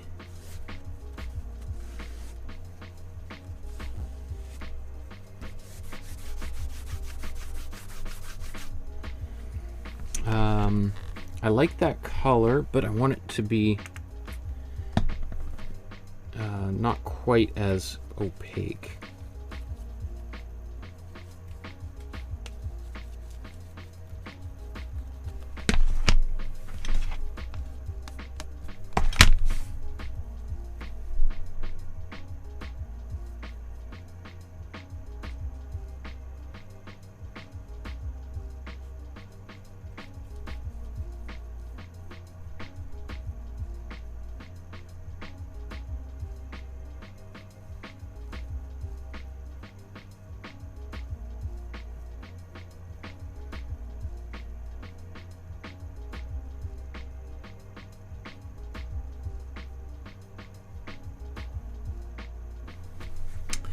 So is this the right thing to do, wrong thing to do? I don't know. Now I'm kind of feeling like maybe I don't like that. So let's just keep wiping that away. And this is also the great thing about using glazing fluid is it slows the drying time down. So I can put something down and then wipe it away if I'm not happy with it. I do feel like I'm just going to put this in here quickly and then wipe it away, because I want these to match. And even though I've wiped it away, there's going to be a little bit of color that's going to stay there. Actually, I kind of like the way it looks there. Huh. Much more subtle there, doesn't it?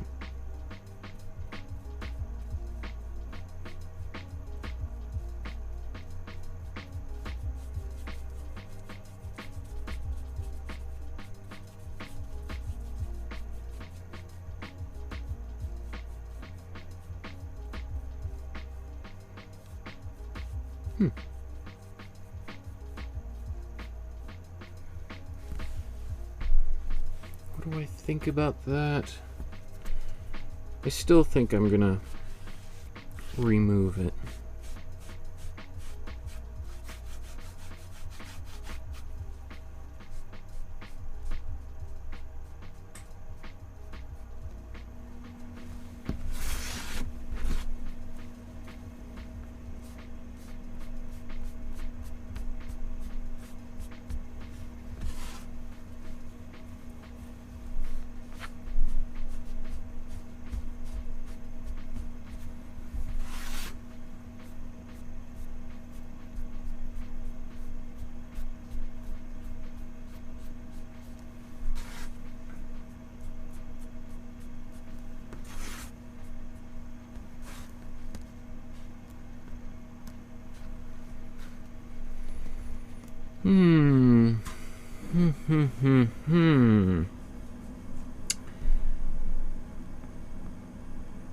Interesting. Not, yeah. We'll see. I think that's okay for right now. Let's work on Daredevil for a little while.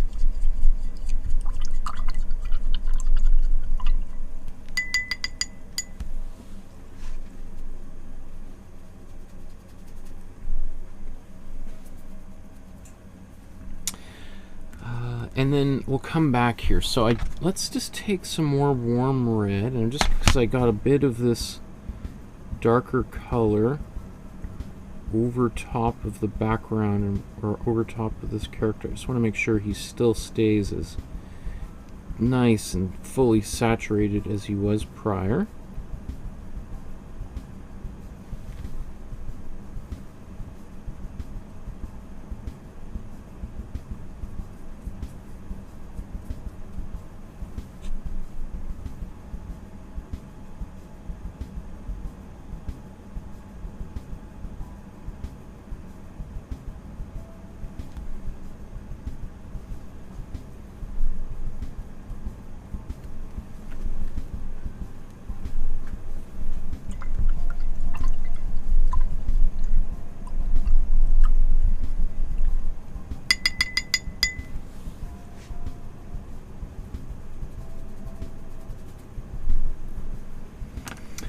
Okay.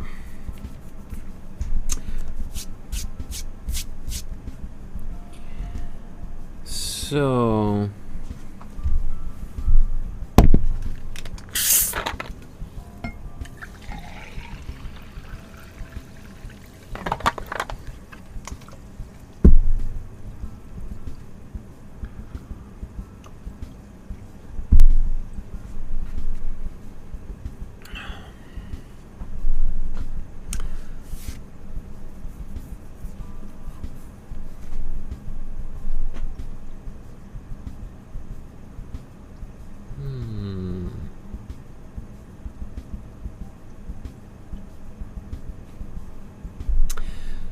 let's, should I start outlining his, actually, you know what, before I do that, I want to give a little bit of glow.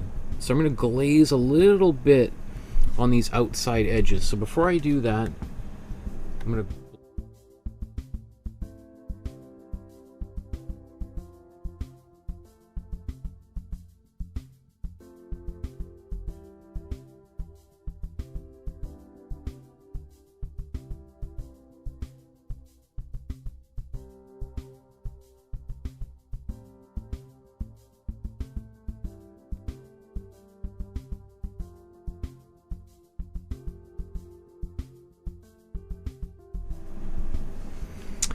So let's what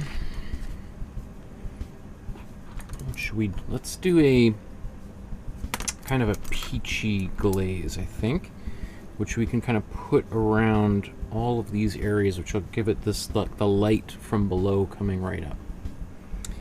I need some more warm red.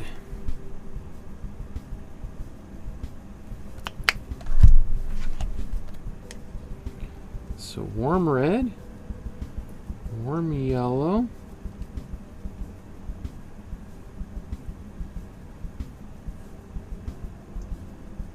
let's do another one with just a little bit more warm yellow.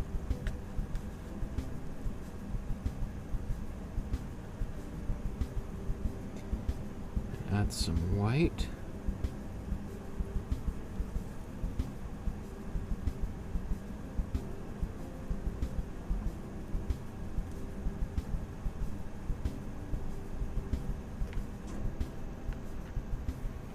Okay.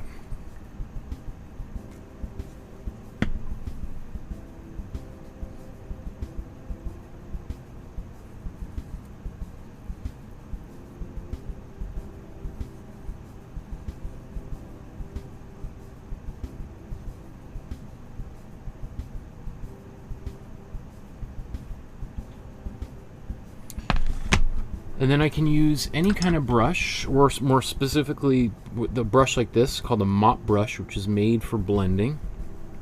And I can take it and, let's see, I paint this here.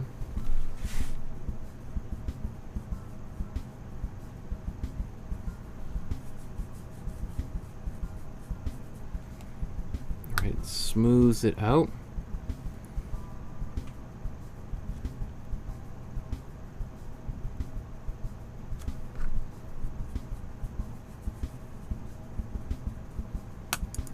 Very subtle.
So just kind of keep going back over certain areas, especially once they've dried a little bit.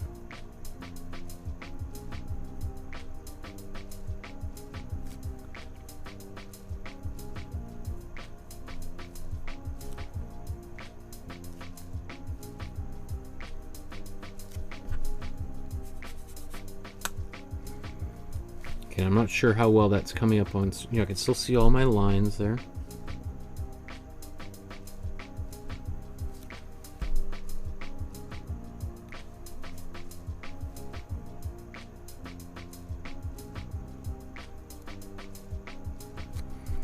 Just put a bit more warm yellow into the color.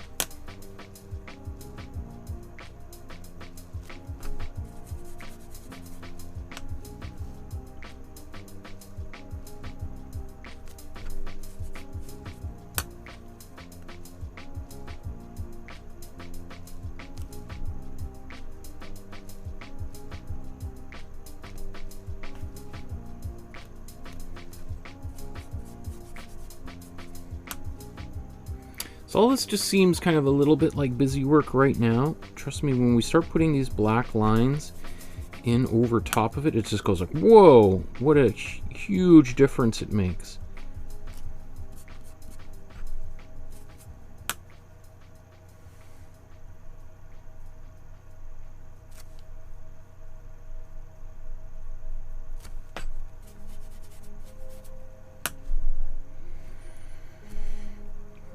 Okay. We could keep on going.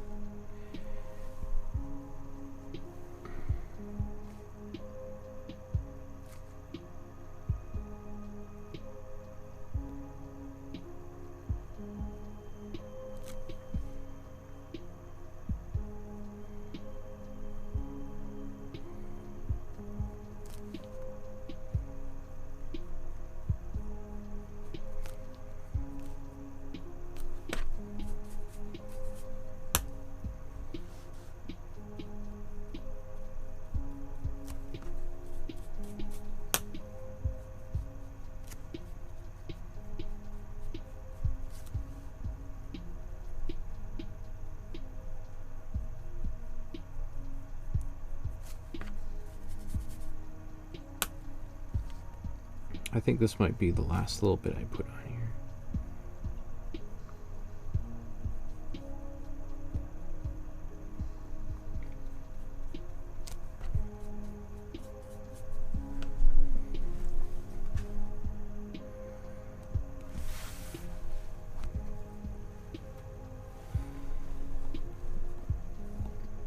Okay.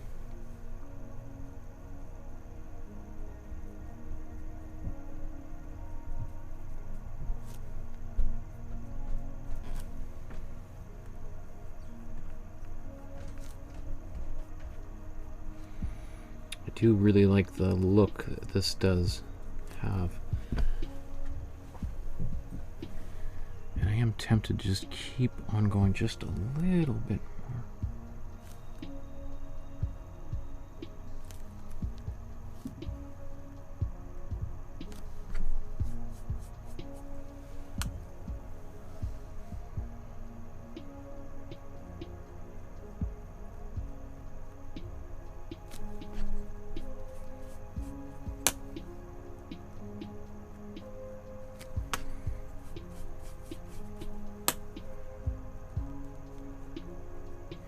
This is also highlighting like the muscles on the figure and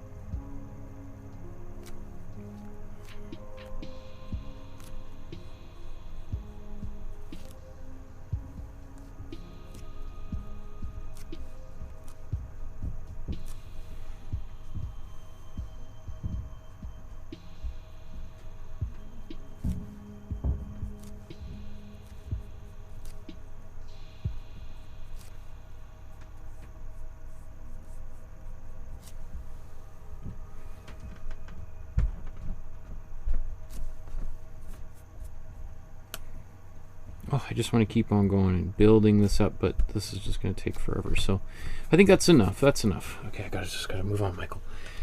Even though I really like what that's doing. Again, it's maybe not coming across on camera as well as it looks to me here.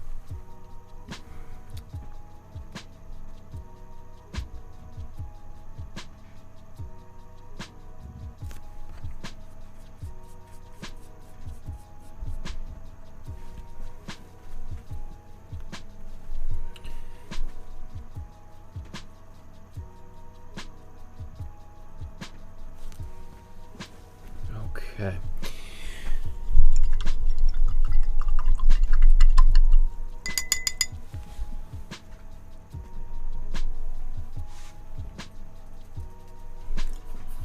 What should we do now? Should we just start outlining this thing, or should we try to do any more on the background?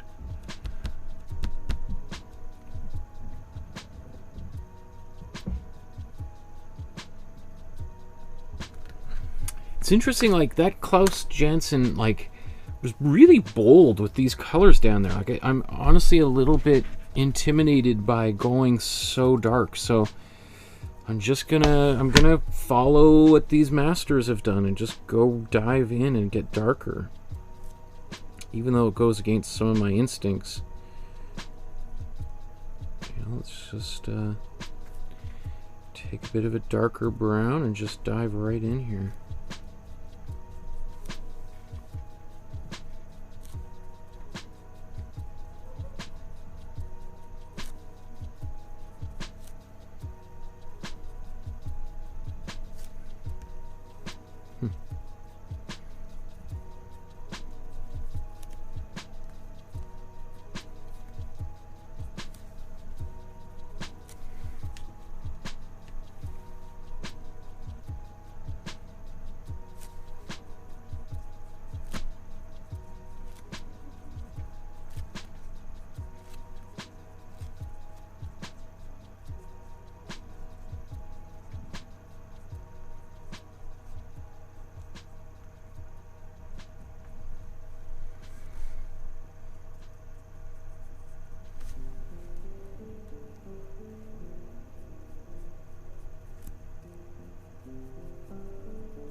Okay, I think I'll do all the little windows afterwards.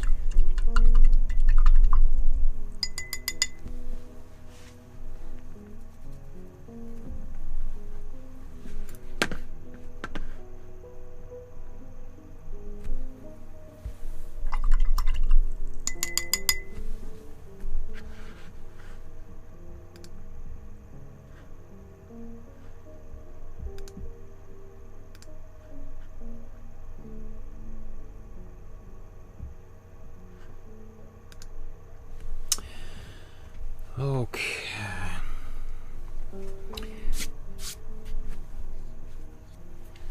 So is it time to... maybe I'm gonna draw my lines back here again.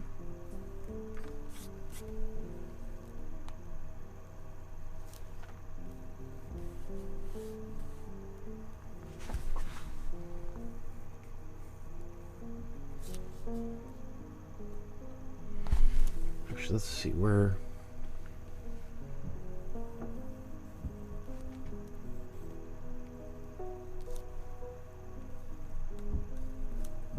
So I'm kind of scraping some of this paint away.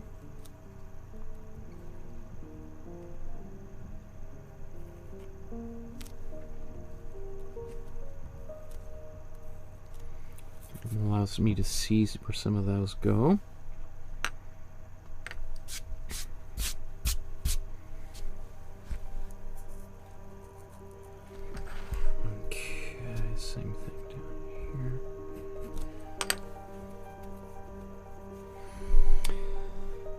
So I think what I'll do now is get my Posca pen out and start doing these outlines.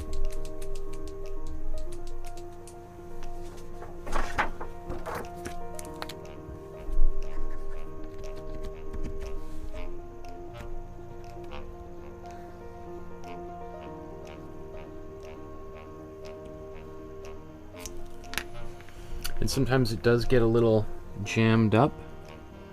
You can see the paint building up there on the ends. Because sometimes, you know, if you're painting on top of other of existing paint, it can get into onto the tip. There you go. Nice and fluid mark again.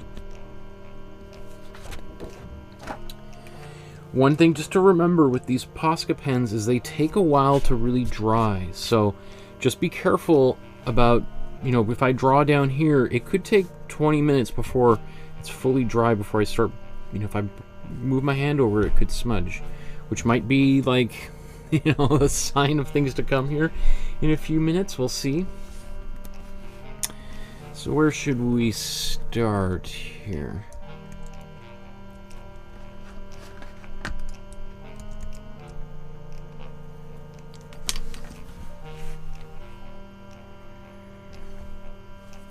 In fact,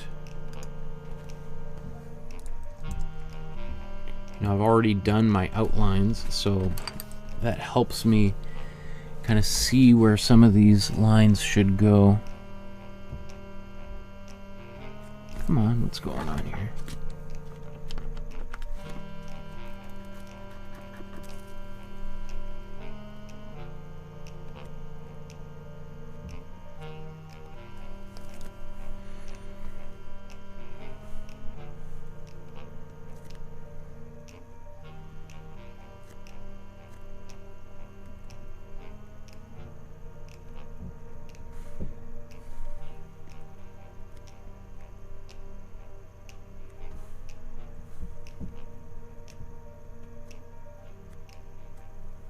Yikes, what is that, Michael?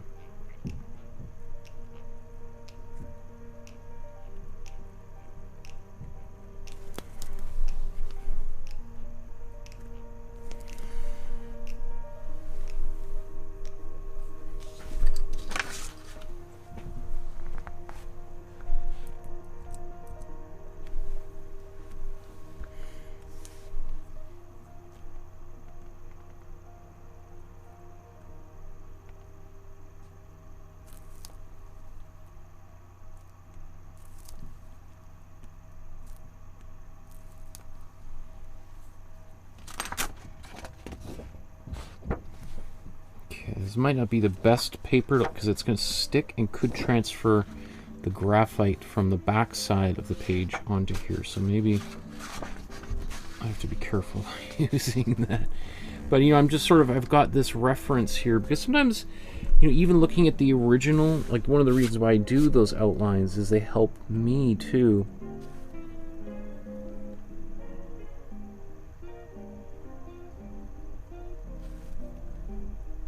Ah! I think I gotta blow dry this. This is very sticky, all that glazing fluid.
Okay, just let that cool down for a minute.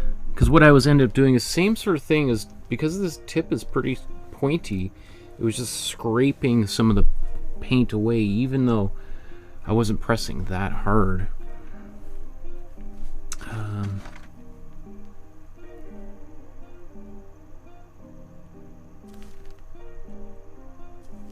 There we go.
And some of this I think I'll still go back over top of with a brush. Like some rather than me trying to get, you know, widen some lines. I just really just want to get some of the outlines in here. The things that are most difficult to do with a brush.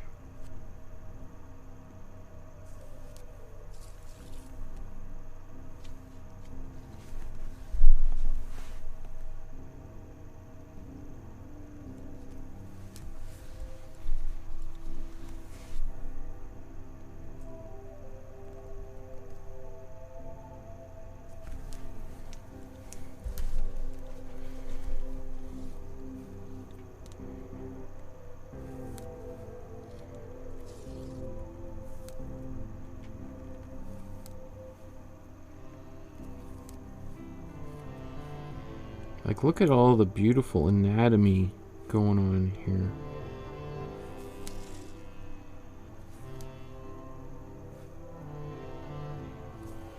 And there's John saying hello in the chat. Nice to see you there, John.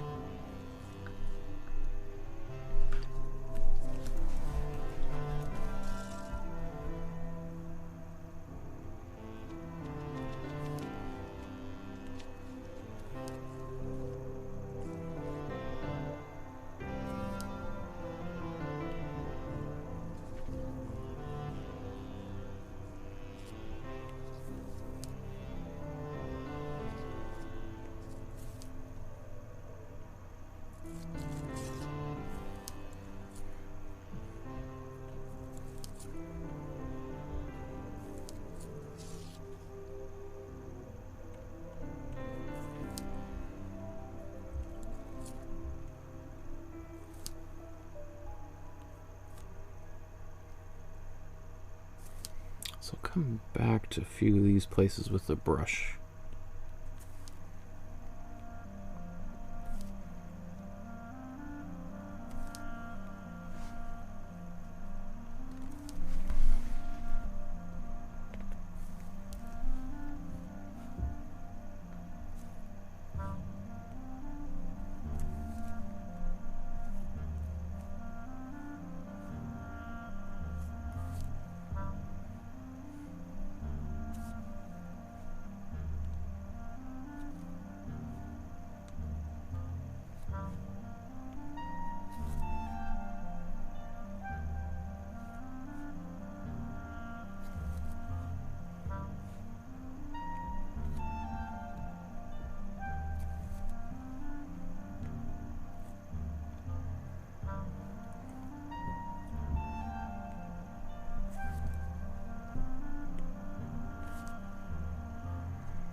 So this thing on the side is where he keeps, like, he's got like a little satchel of things there.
Almost did it the way I wanted.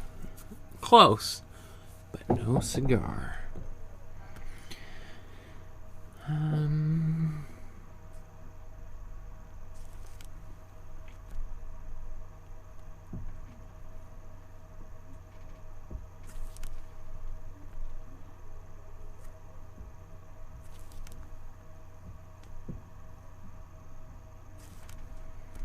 Oh, how could I get my own?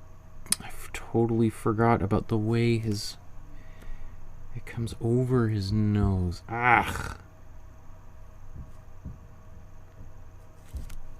Okay, so we'll fix that.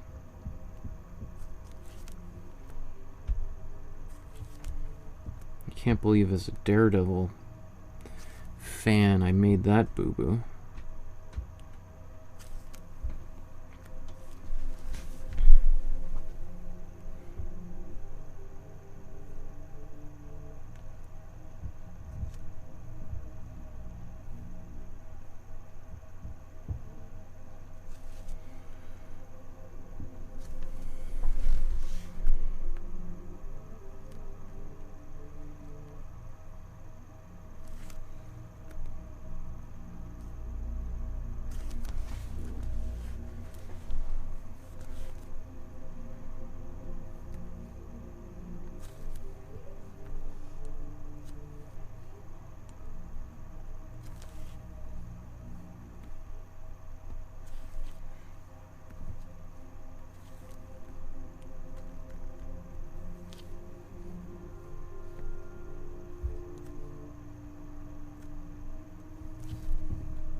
And all these fingers in this fist.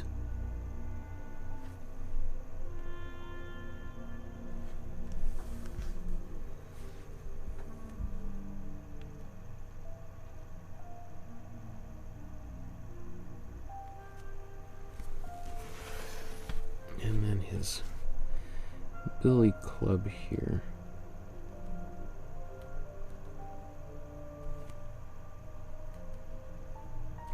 Which of course transforms into his walking stick, his guide stick, being a blind man. He carries this around, and at a moment's notice he could kind of really hurt someone by whipping that thing around.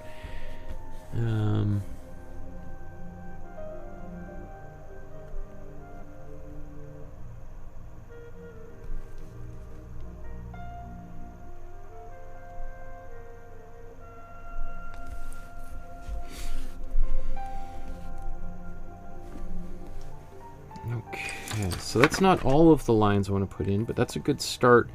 I want to fix the nose.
Okay, oops.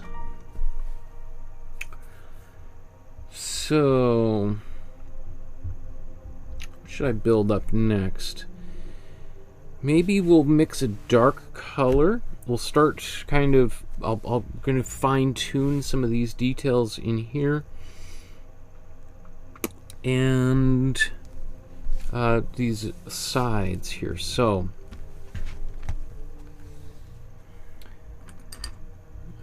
this dark color, let's make it even, let's make more of it. So, cool blue, warm red,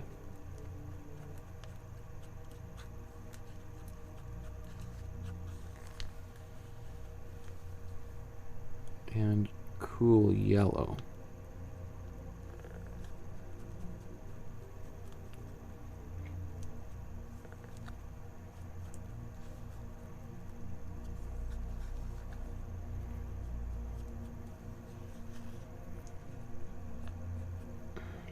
I wonder if that's going to be enough.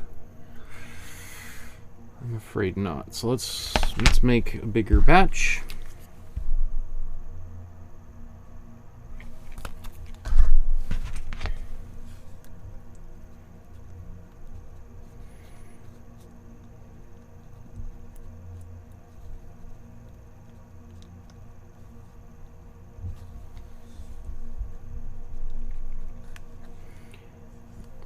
Cool yellow.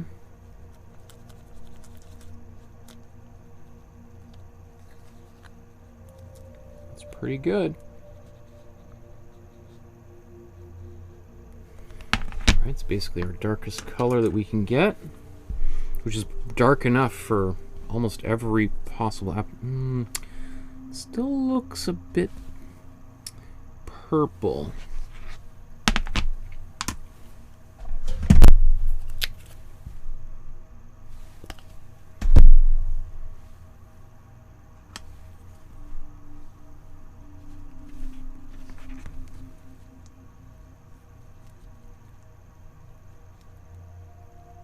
that yellow will kill a purple.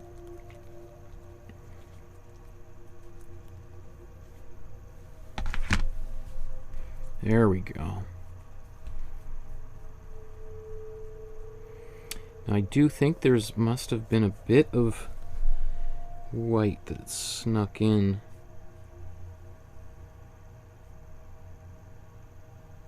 And it's gone a bit gray.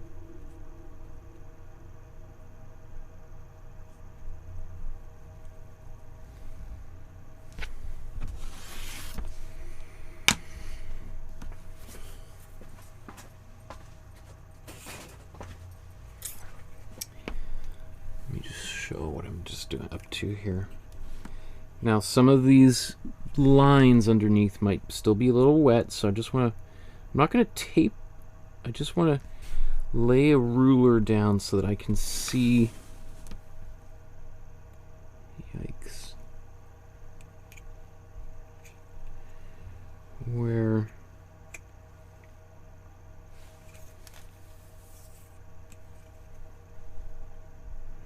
just to try to get a relatively straight line, which is interesting because I can see it really bowing here.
Again, the fastest way to do this would just be putting a bit of tape down and boom.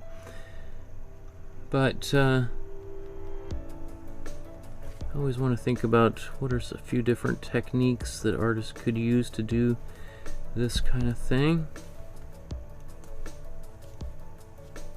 I'm not too happy with the way that turned out down there. Let's just do it again.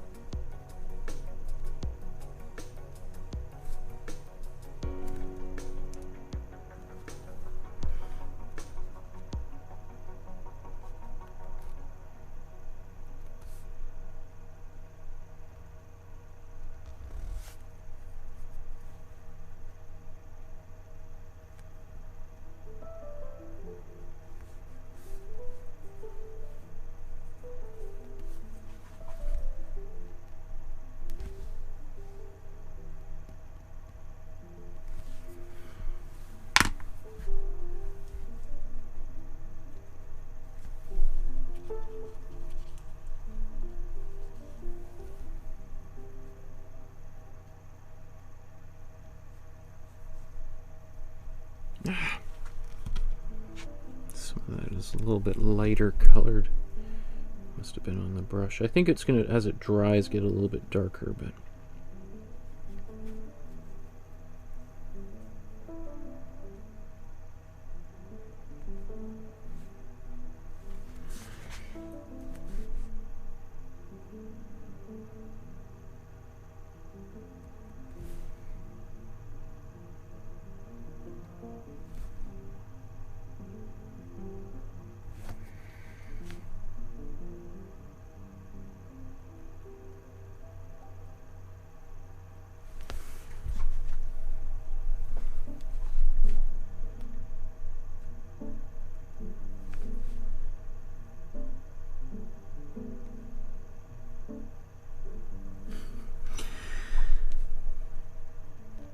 man, to do a straight line, the most difficult part of this painting.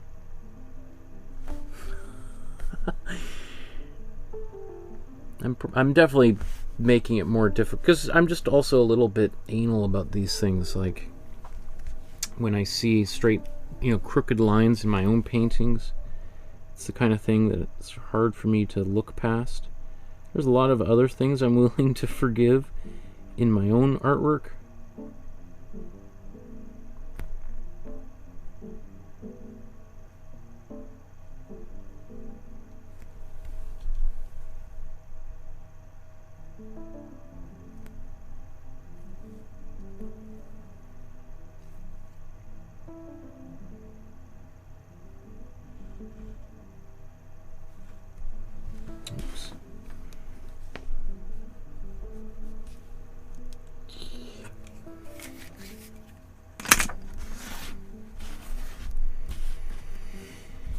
There's one side.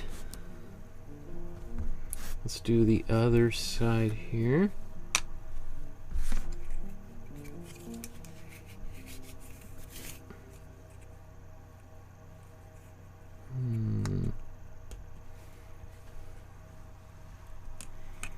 Might have to blow dry that first.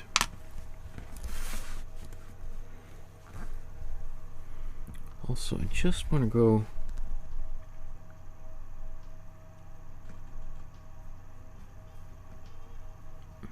around those fingers.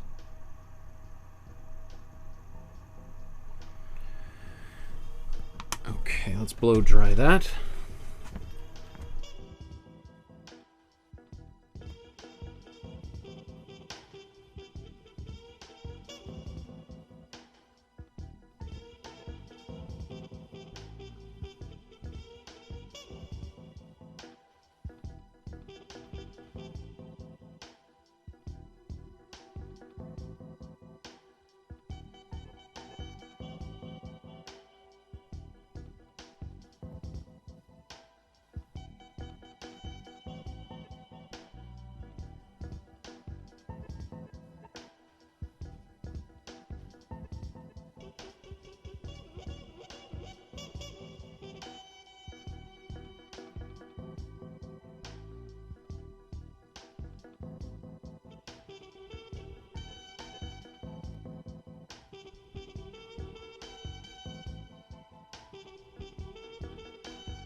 Ah, there's our good old friend Peter poking in for a quick hello. Awesome to see you, Peter. It's been a long time, and it's good to hear what you've been up to.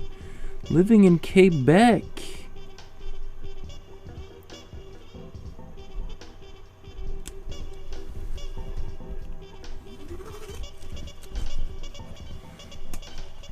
So actually just drawing a line there can be really helpful. In fact, I'm going to do that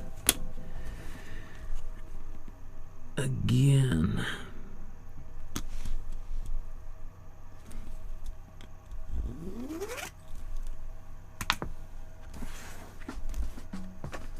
That way I can see a little bit easier which way how do I want to paint this. What's going to come most naturally here? That's always the, for me, maybe let's go to a smaller brush and just take a bit more time.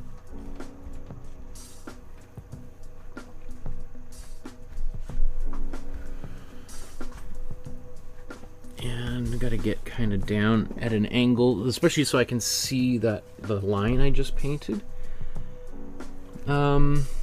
Let's see, is there another angle?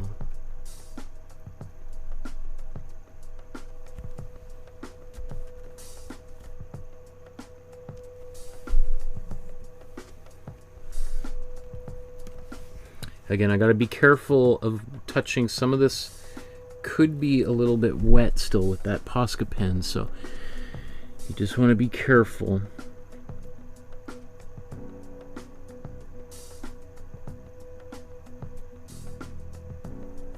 It's funny, as I was getting ready for today's episode, I was like, I wonder if Peter will pop in and say hello. We haven't heard from him in a long time.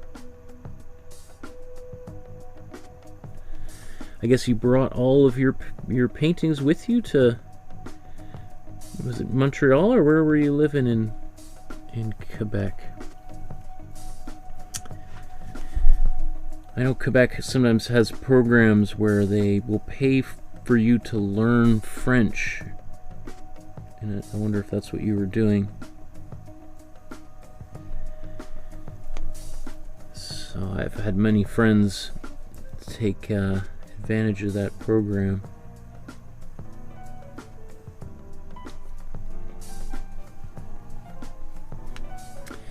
Because obviously it benefits the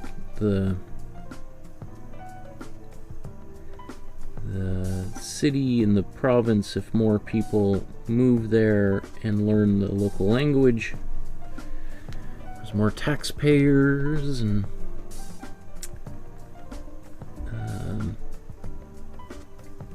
people opening businesses, etc. I remember when I first heard of it, it sounded like so absurd, but as a Canadian, I'm also very, I want to preserve some of the cultural diversity that we have, and French is a big, very important part of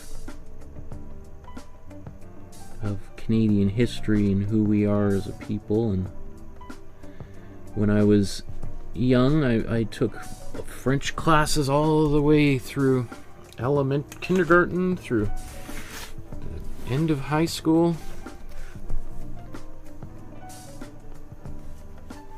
and I hated every minute of it until I was much older and I started traveling. You know, I could not stand learning French. It drove me crazy. I hated it. And then when I was older and I've spent months living in France and doing residencies, and it was like all of a sudden it was like, oh, this is why I spend all those years in those classrooms learning all this stuff, because I can communicate with people from other cultures.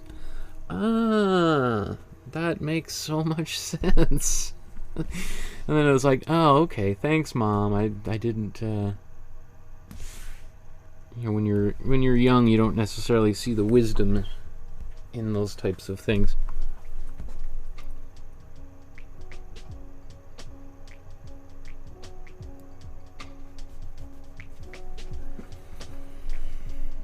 Cool.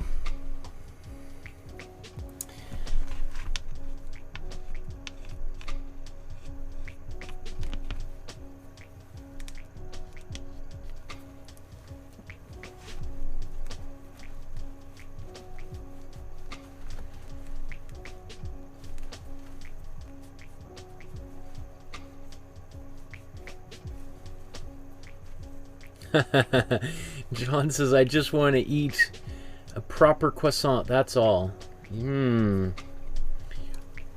Fresh croissants, fresh baked goods, French baguette. Oh, one of my favorite things. I was for a couple of months I was doing an art residency in this tiny town, like so small it didn't even have a convenience store town. Like, I don't, maybe 100 people, maybe less, in this small town outside of Paris. I don't know, 5-6 years ago.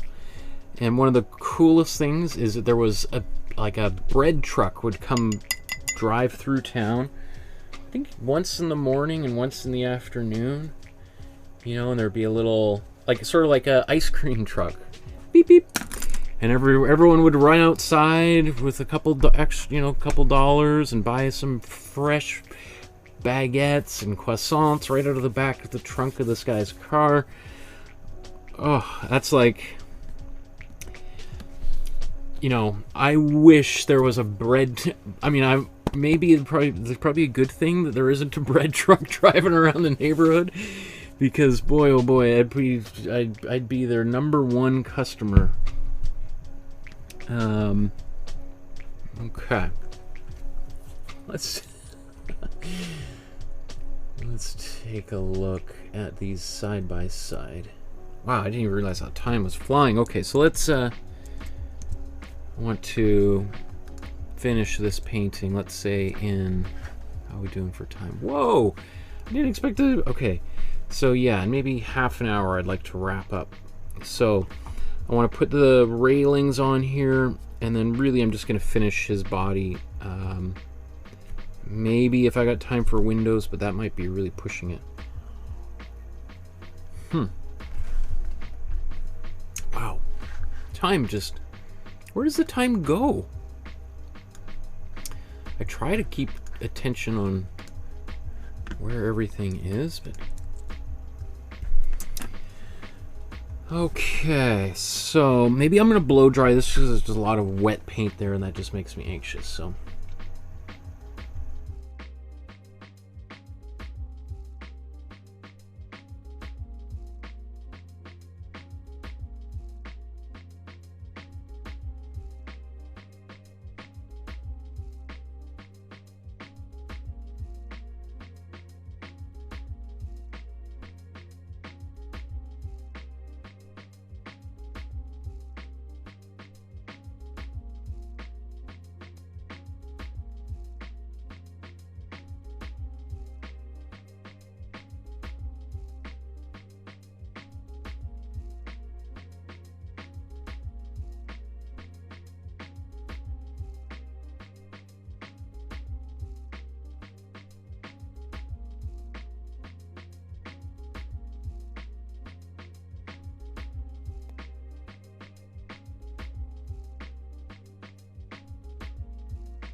Cool. Looks like you saw a really neat show there in Montreal or Quebec City. Ah, that's awesome. Le Moine. I'm not familiar with them. Where was I? So let's get. Oh, this is kind of starting to seize up already. You know, people, just the discussion the other day, it was like, oh, how do your paint stay so wet so long? I mean, I'm always feeling like they're drying really quickly, but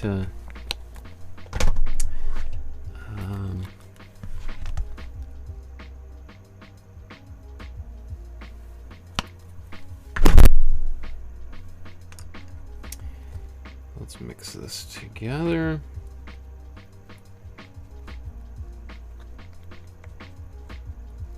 Because I want to be doing a bunch of, you know, fine details, and trying to do that with paint that has been sitting on the palette for a while and drying and starting to get kind of sticky is just like, ugh, it drives me crazy. So mixing a little bit more of this is just going to improve my painting experience a great deal.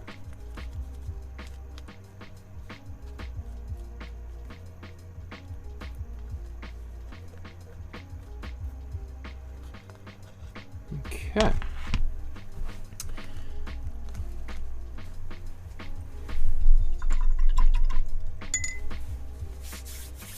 You know what's interesting is, you know, having now put these the outlines and all this dark color on here, can you see how it's funny now?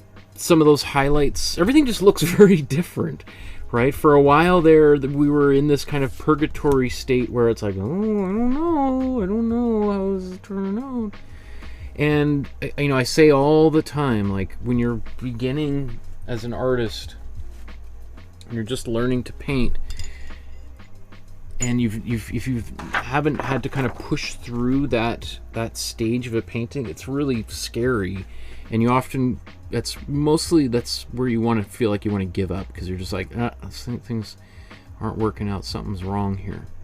And it's just because there's not enough there. It just sort of looks, we're so used to seeing finished paintings in museums, like Peter just saw, where we rarely see paintings in the midst of creation. So we're not used to seeing paintings that you know, even the Mona Lisa looked like a big mess at one point, right? Every famous painting you've ever seen in a museum or online looked like a bit of like, oh, and so as you get to paint, you start kind of like, oh, okay, I'm at that stage. I'm just at the same stage Michelangelo was at, or Frida Kahlo was at, or Mary Pratt, or any of the other great artists that we've looked at.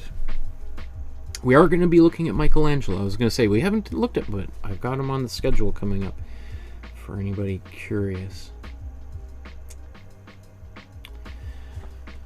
Okay, let's go kind of, I'm going to go kind of top left corner, and then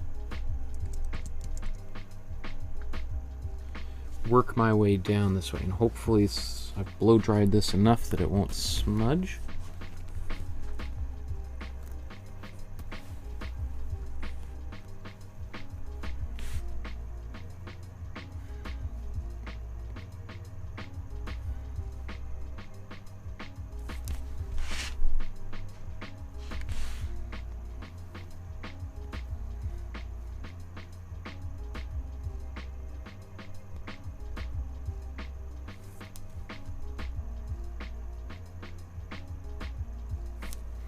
So the back side of his body is going to be a little bit darker, right?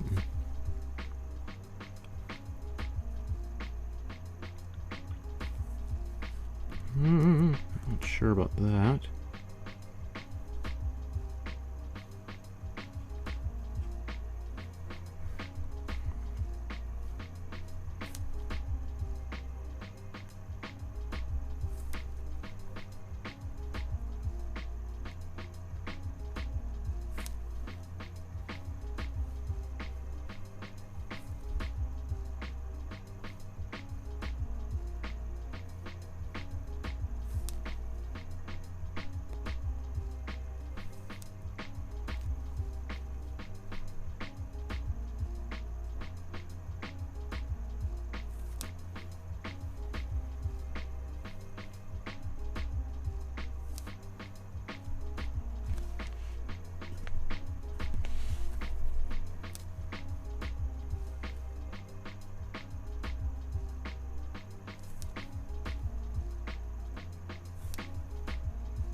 It's now introducing some of this variation in line thickness, I think, is also makes a big difference.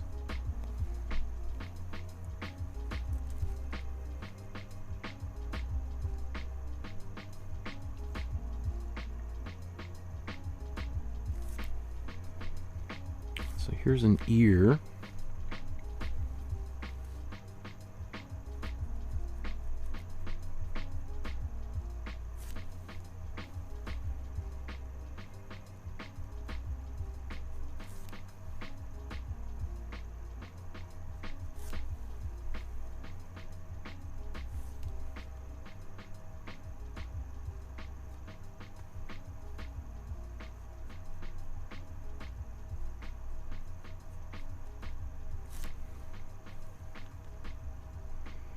What's nice too about having painted all of this red is, let's say we just want to do one coat of this dark color, then there'll still be this red kind of coming through, which his whole costume is all red anyway.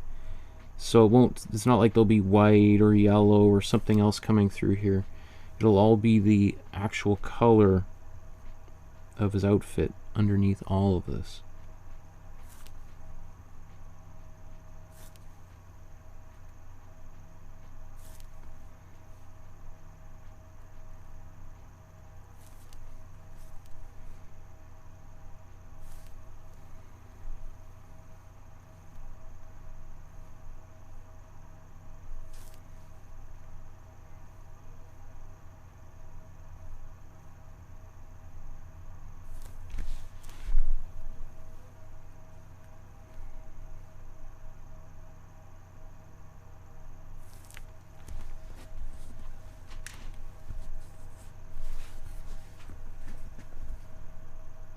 Only thing I want to try to avoid is big areas of texture.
One thing I admire about Frank Miller is how he made the leap from making comic books to making films, and now he's a director of films and producer of films. I will say he hasn't had the best track record, and some of his films haven't translated as well to the big screen. Which is not surprising. It's hard to make that transition from one medium to another.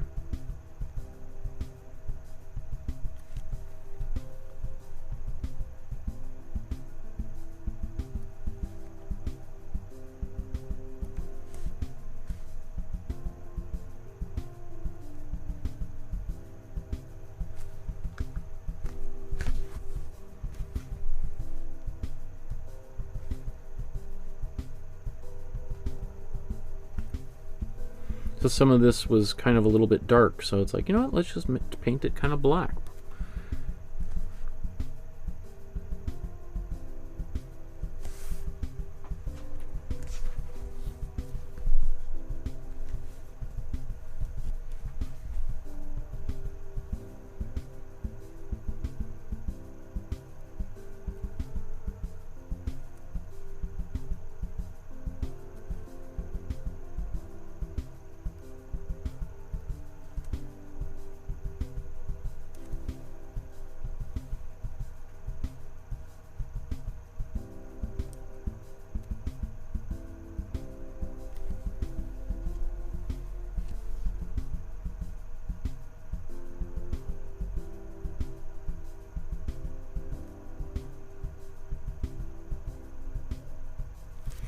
One of the main kind of particularly iconic parts of Frank Miller's style is this really super high contrast theatrical type of lighting, which we see a little bit in here. This image is from 1985, but by the time he's making his own comics with his own characters that he created, like Sin City, which later became a film, that he co-directed with Robert Rodriguez.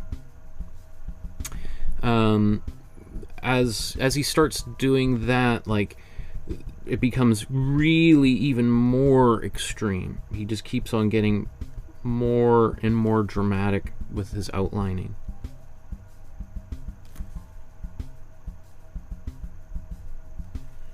And I'm sure if he's looking at this right now, he'd be like, oh, the anatomy, you're just ugh, it's gross. You're doing such a horrible job. And one of the things, it's sometimes, you know, I love drawing and working on anatomy. There's something often about like working from other people's artwork when I'm doing anatomy that I find really difficult. I think it's actually easier to draw, for me anyway, original characters or figures and to work out the anatomy on my own than it is to try to replicate somebody else's like this.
Oh, you guys are busy in the chat there.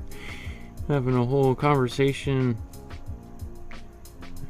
I'm kind of like in my own zone here, painting away, so not the best host of my own episode here. My own channel. So I appreciate you guys taking over for me. Keeping the conversation going.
So I gotta really come back in here with the small Posca pen and do some refining. So I'm just putting in these big blocks of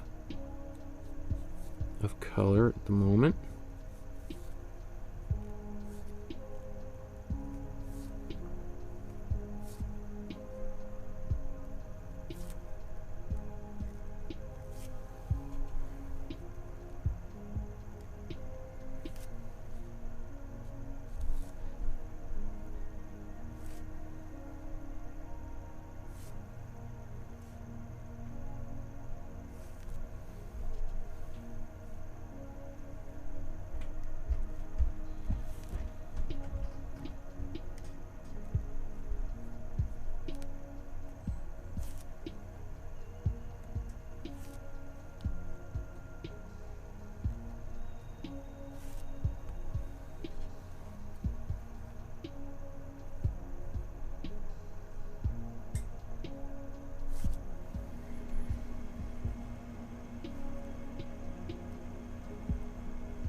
You know, like little things like that leg, that foot, drives me crazy. I mean, I almost feel compelled to try to fix that.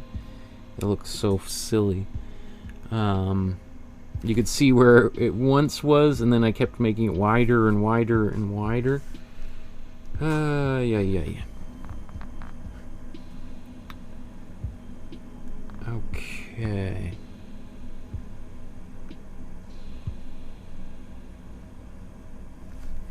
Just take a look at where we're at right now.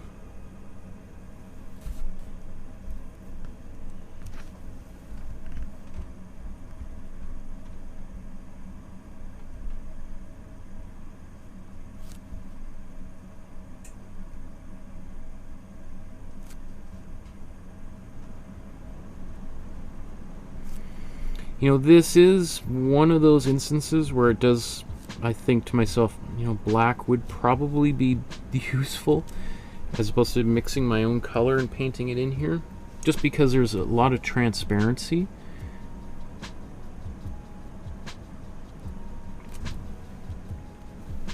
Okay, I'm going to put this brush down for a moment, clean it.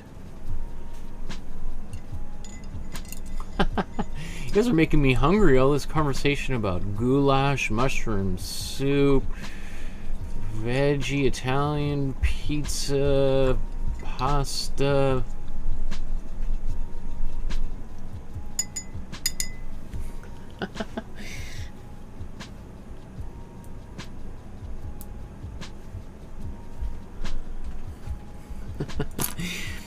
Okay. Oh, I'm getting paint on my face. I gotta blow dry all of this so that I can paint with, or use the Posca pen without it ruining it.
Okay, so let's try to get some of this resolved here ASAP. I still want to do little windows and everything on these buildings, but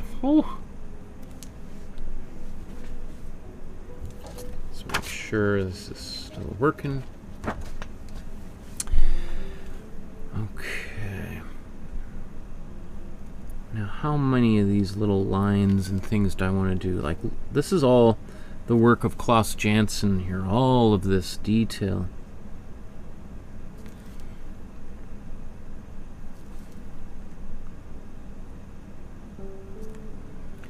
You could see kind of he's using these tiny little lines to help us understand the shape of the body.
Like a big difference all these things make, eh?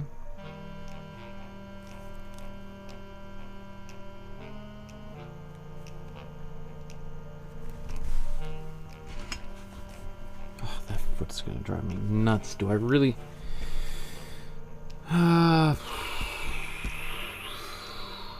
should I... Oh my goodness. Is this a bad idea for me to...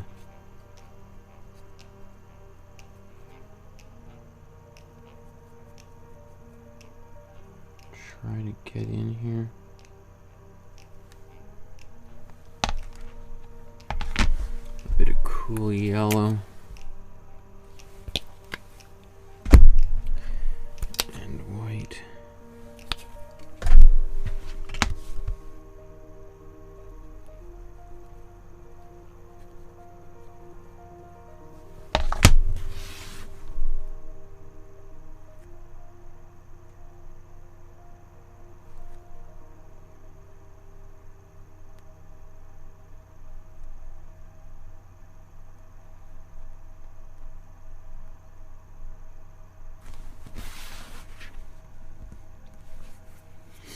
That does make a difference. It makes that leg look much better and smaller.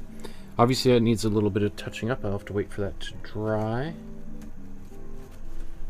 But there's other things that need to be done anyway in the meantime, so I'll just keep on going forward.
Let's come up to this arm now, which is, I saved that so that I wouldn't have to draw over top of it potentially, or get my hand on it.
I think I want to do the same thing with this head up here.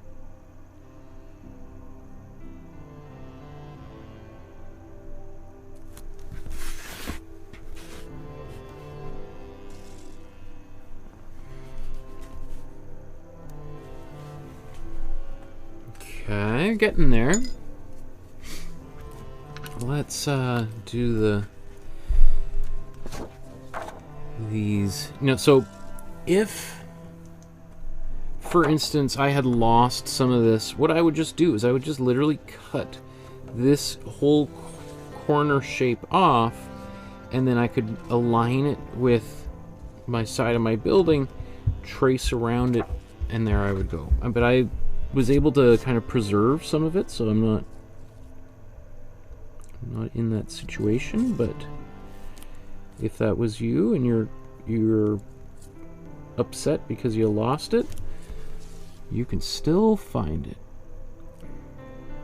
Never give up.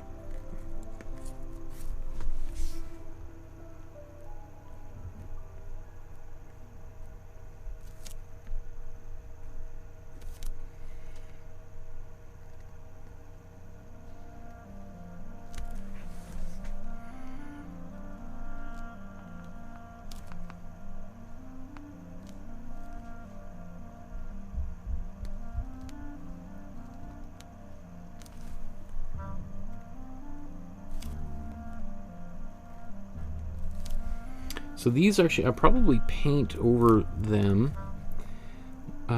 These lines I just did.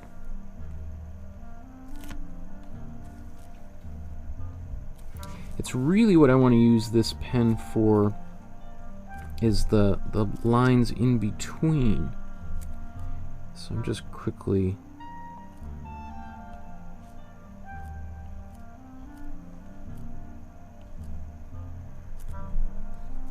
sketching these in.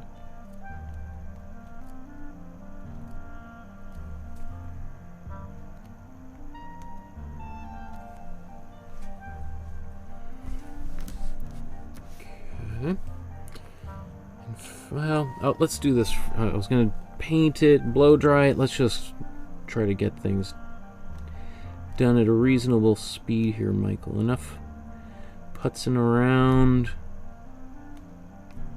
It's time to finish.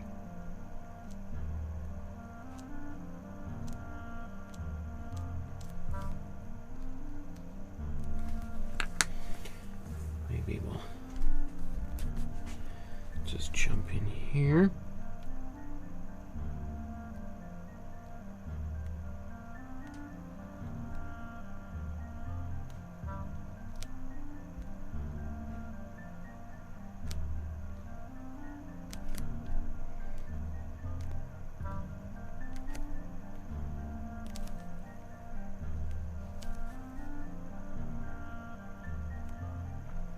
I'm going to do that part of the fence first. That was a little bit of a mind warp.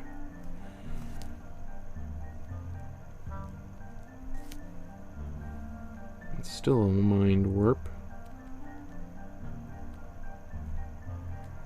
It's because we have the side of the fence and then, you know, like these two angles here. It's too much for my poor little brain to compute.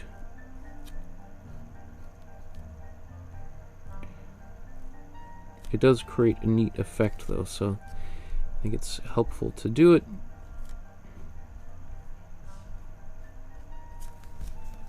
Oops.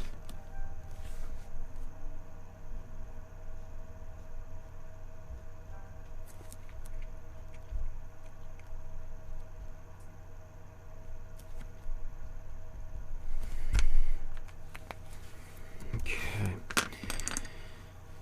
Let's get a small brush here.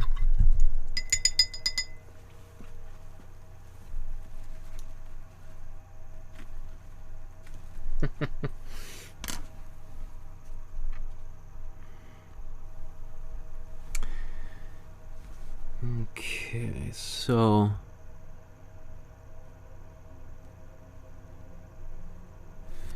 I'm just widening some of these, the outer bars a little bit.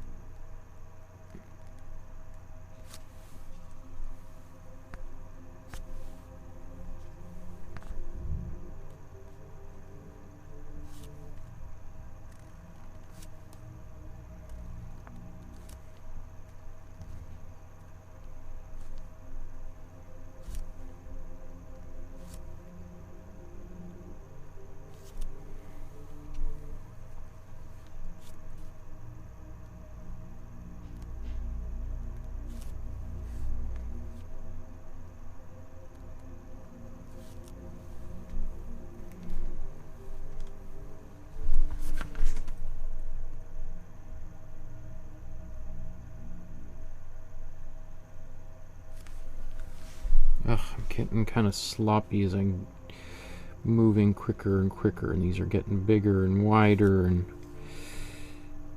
I'm not happy with myself. And that tends to, you know, that's often the case, is, you know, when we get close to finishing a painting and you can feel the end in sight, you kind of get excited and you start thinking about, oh, what am I going to do after this? Oh, well, I'm going to watch that Netflix thing, or I'm going to, oh, gotta get the grocery, and then all of a sudden you're like taking your eyes off of the prize, right? And that's what, you know, they say that most accidents happen, you know, close to home, because when people are driving around, you know, when you're in a place you've never been to before, you go slower because you're not really sure where you are, so you've got to be really paying attention, versus when you're near home, you're like, oh, I've driven this a million times. You can almost do it with your eyes closed, right?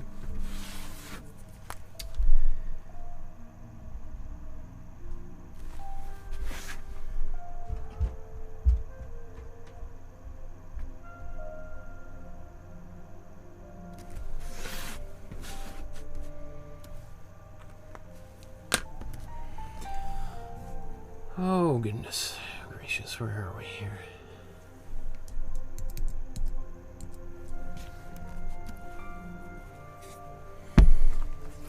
Okay, there's all these little windows and things. Here's this painting I thought I was going to be done really quickly, and then here I am 3.5 hours later.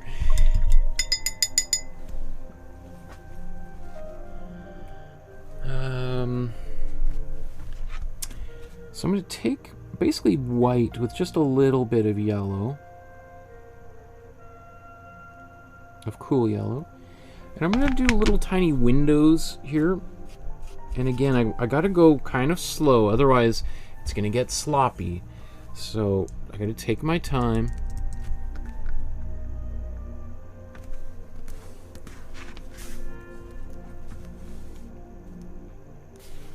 Oh, don't forget that, Michael. Let me see, is there any? Still a little bit.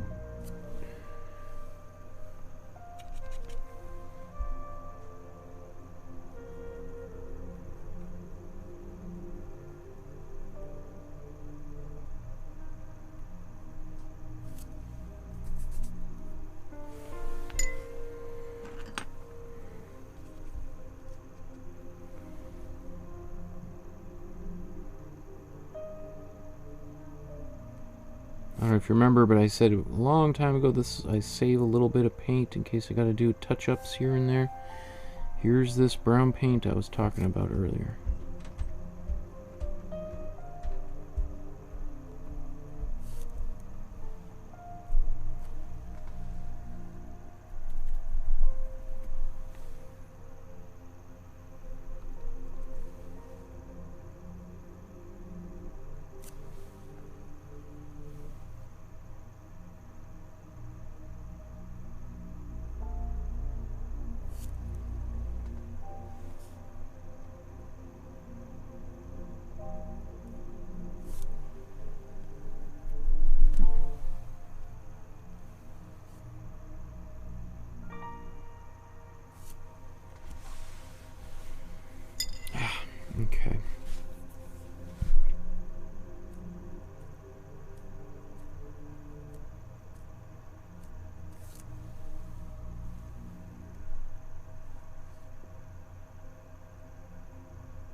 that does do some pretty magical stuff.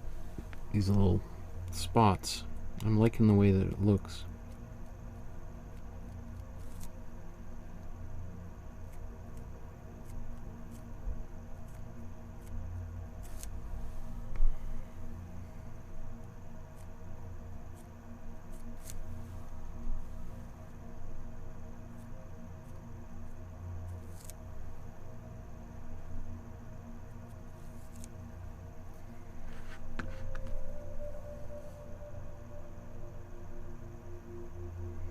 Now I see the wisdom of going much darker in some of these areas. It makes me think about wanting to put a bit more of a brown glaze back down here. It's like, you know, that's the wisdom, you know, that's why that's why I'm doing this, is I'm learning, right?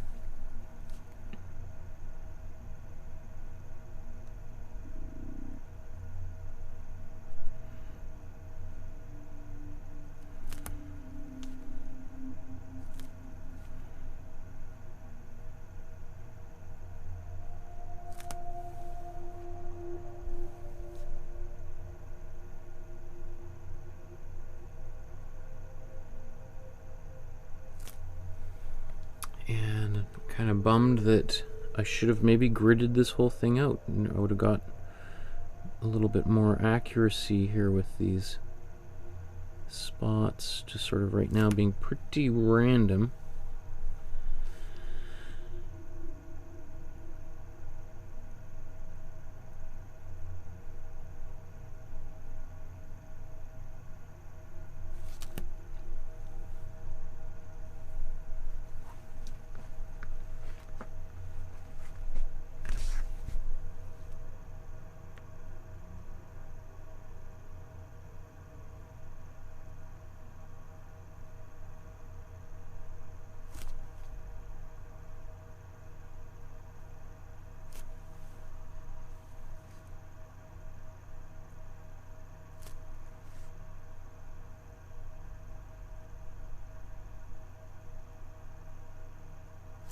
Oops, sorry, I'm not even on camera. Ugh, I hate it when I do that. It drives me crazy.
And then I'm just brushing a bit of this white basically right down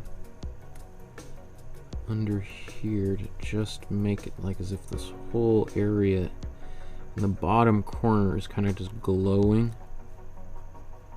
which is, you know, what they've done here as well, right? That big glow.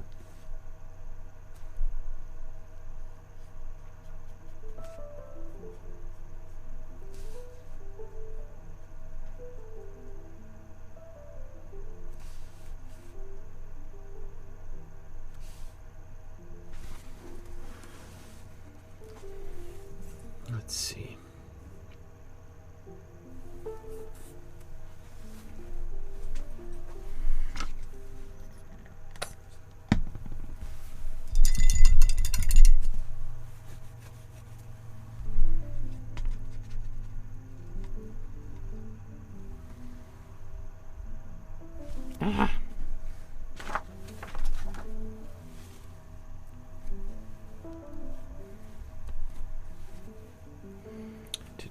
that brush before I dipped it in the paint.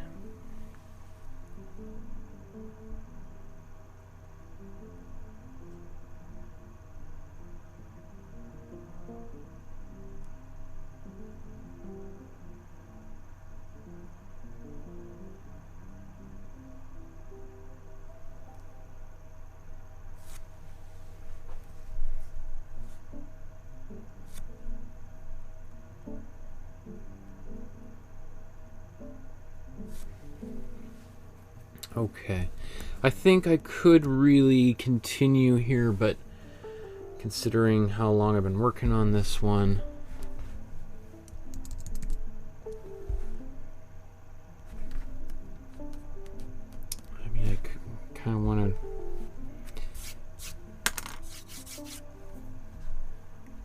let me see.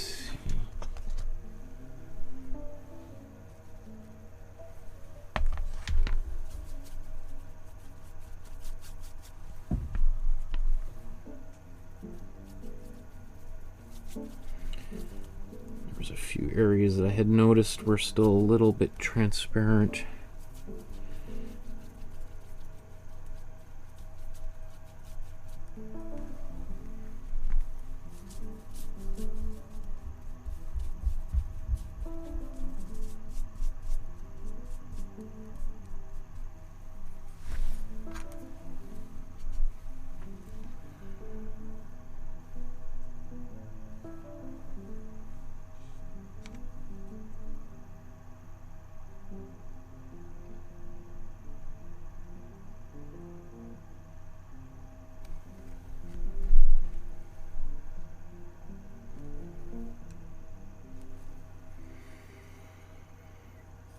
Okay, I think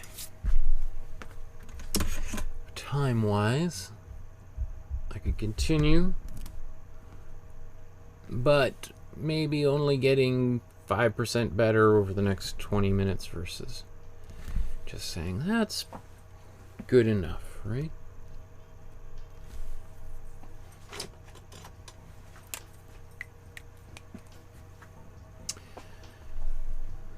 Okay.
Okay. I kind of want to put a piece of paper or something under so I can see what it looks like without all the paint on it and below it.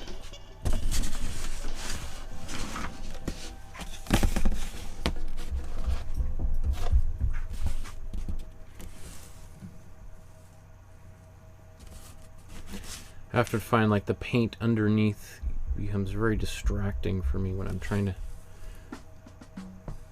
see. And this is why I kind of towards when I'm making my own paintings, I like to have a little bit of a wall space that I can kind of hang things up and just see them clearly on their own. Yeah, pretty good. Pretty good. Okay.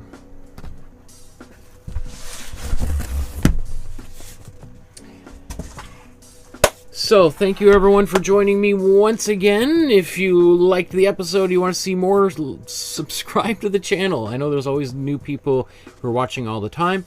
There's also the Facebook group. I encourage you to join the Facebook group. Upload a photograph of today's painting to the group once a month. I'm going to take a look at, as I've been doing over the past year and a half. I pull all those images off, we gather together, celebrate the work you've done, and I give a little bit of feedback and do with it what you will if you like. A lot of people find that useful, so participate in that. It's all free if you like. Tomorrow we're going to be looking at the work of Jean-Michel Basquiat, one of the greatest artists from the 1980s, and really arguably the most responsible for elevating graffiti into the mainstream. And so I've been really excited to paint tomorrow's painting. So I've actually got 2 of them. I'm not exactly sure. Yeah, well, you can make both of them. Is that a bad idea? I don't know. You let me know. We'll see you guys tomorrow. Have a great night, everybody. Talk to you soon. Enjoy your mushroom pizza. Sounds good. Yum, yum, yum, yum.